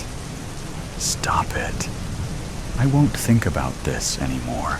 Meanwhile, my sister explained the use of everything in our gear and the emergency action plan that we shouldn't get in much detail with because it's just a precaution, as she learned in her training. I would describe it to you, but my mind got blank and I can't remember a word she said. Sometimes I'm having a hard time paying attention when something else is bothering me, so my thoughts spiraled elsewhere. It was time to enter the water in order to be done and on our way by sunset. Anne dove in head first, waiting for me. I entered slowly from the edge. I think by this time it was clear I wasn't thrilled to do this, so she waited to make sure I'd actually follow her. I wasn't afraid of water or swimming, and the ocean was calm today. If the waves had matched my anxiety, I wouldn't have come this far. I closed my eyes and submerged myself. The world around me and all my worries vanished briefly. I felt weightless and my mind cleared. But the quiet was deafening, and it would soon turn eerie. Once I got used to the feeling, I opened my eyes and my stomach tightened. I felt so small and exposed. All I could see was water, shades of blue forming a bottomless void, darker and darker when you dared to venture below. My sister was having a blast. Her eyes were wide and curious, and her smile kept widening. She pulled my hand to go deeper. I didn't like that idea, but losing myself in this place, with no landmarks to help me navigate for sure, wasn't better. We swam, and I focused on inhaling and exhaling slowly to calm myself, counting every breath rather than the minutes I still had to endure this. 56, 57, 58. I kept swimming slowly to avoid getting tired. What if I reached exhaustion here and didn't have the strength to return to the surface? Cynical me gets all kinds of ideas, but they aren't important now, since I have bigger things to worry about. I hoped my sister would get bored faster, so we could get out of here. It wasn't long until I saw it. At first, I thought we'd been down here for hours, and the sky had darkened with nightfall. But I knew I was wrong, because a few moments later, the lighting changed again. I could see the warm daylight filtering through the surface, like it does through tree branches. 120, 121, 122. Anne noticed it too and looked up. But the surroundings above us didn't seem to have changed. The second time it happened, it was more sudden and got even darker than before. But like the first time, it faded before our eyes could adjust. I started to worry because I realized faster than Anne what was happening. My body was overcome with fatigue, and I was distressed. You could see the unsettling look on my face as I glanced at my sister, too afraid to check the surroundings. Unlike me, Anne let her reflexes kick in and looked up and down to figure things out. She wasn't agitated or scared. She just lost the charming smile she'd had moments ago and now looked serious. I wanted to curl up and hide. My heart pounded in my chest, so I started to slowly close my eyes, trying to disappear for a second. Just then, my sister grabbed my hand. She managed to pull me just a bit closer, and when I opened my eyes, I saw it. 134, 135, 136, 137. We were both stunned, and it felt like the whole world stopped. I tried to keep breathing, but it felt as though this place and I were frozen in time. It was right in front of us, and I could only see a small part of it, yet it was massive. I couldn't comprehend the size difference in that moment. Its big eye was staring at us, cold and emotionless. This is how my nightmares always began.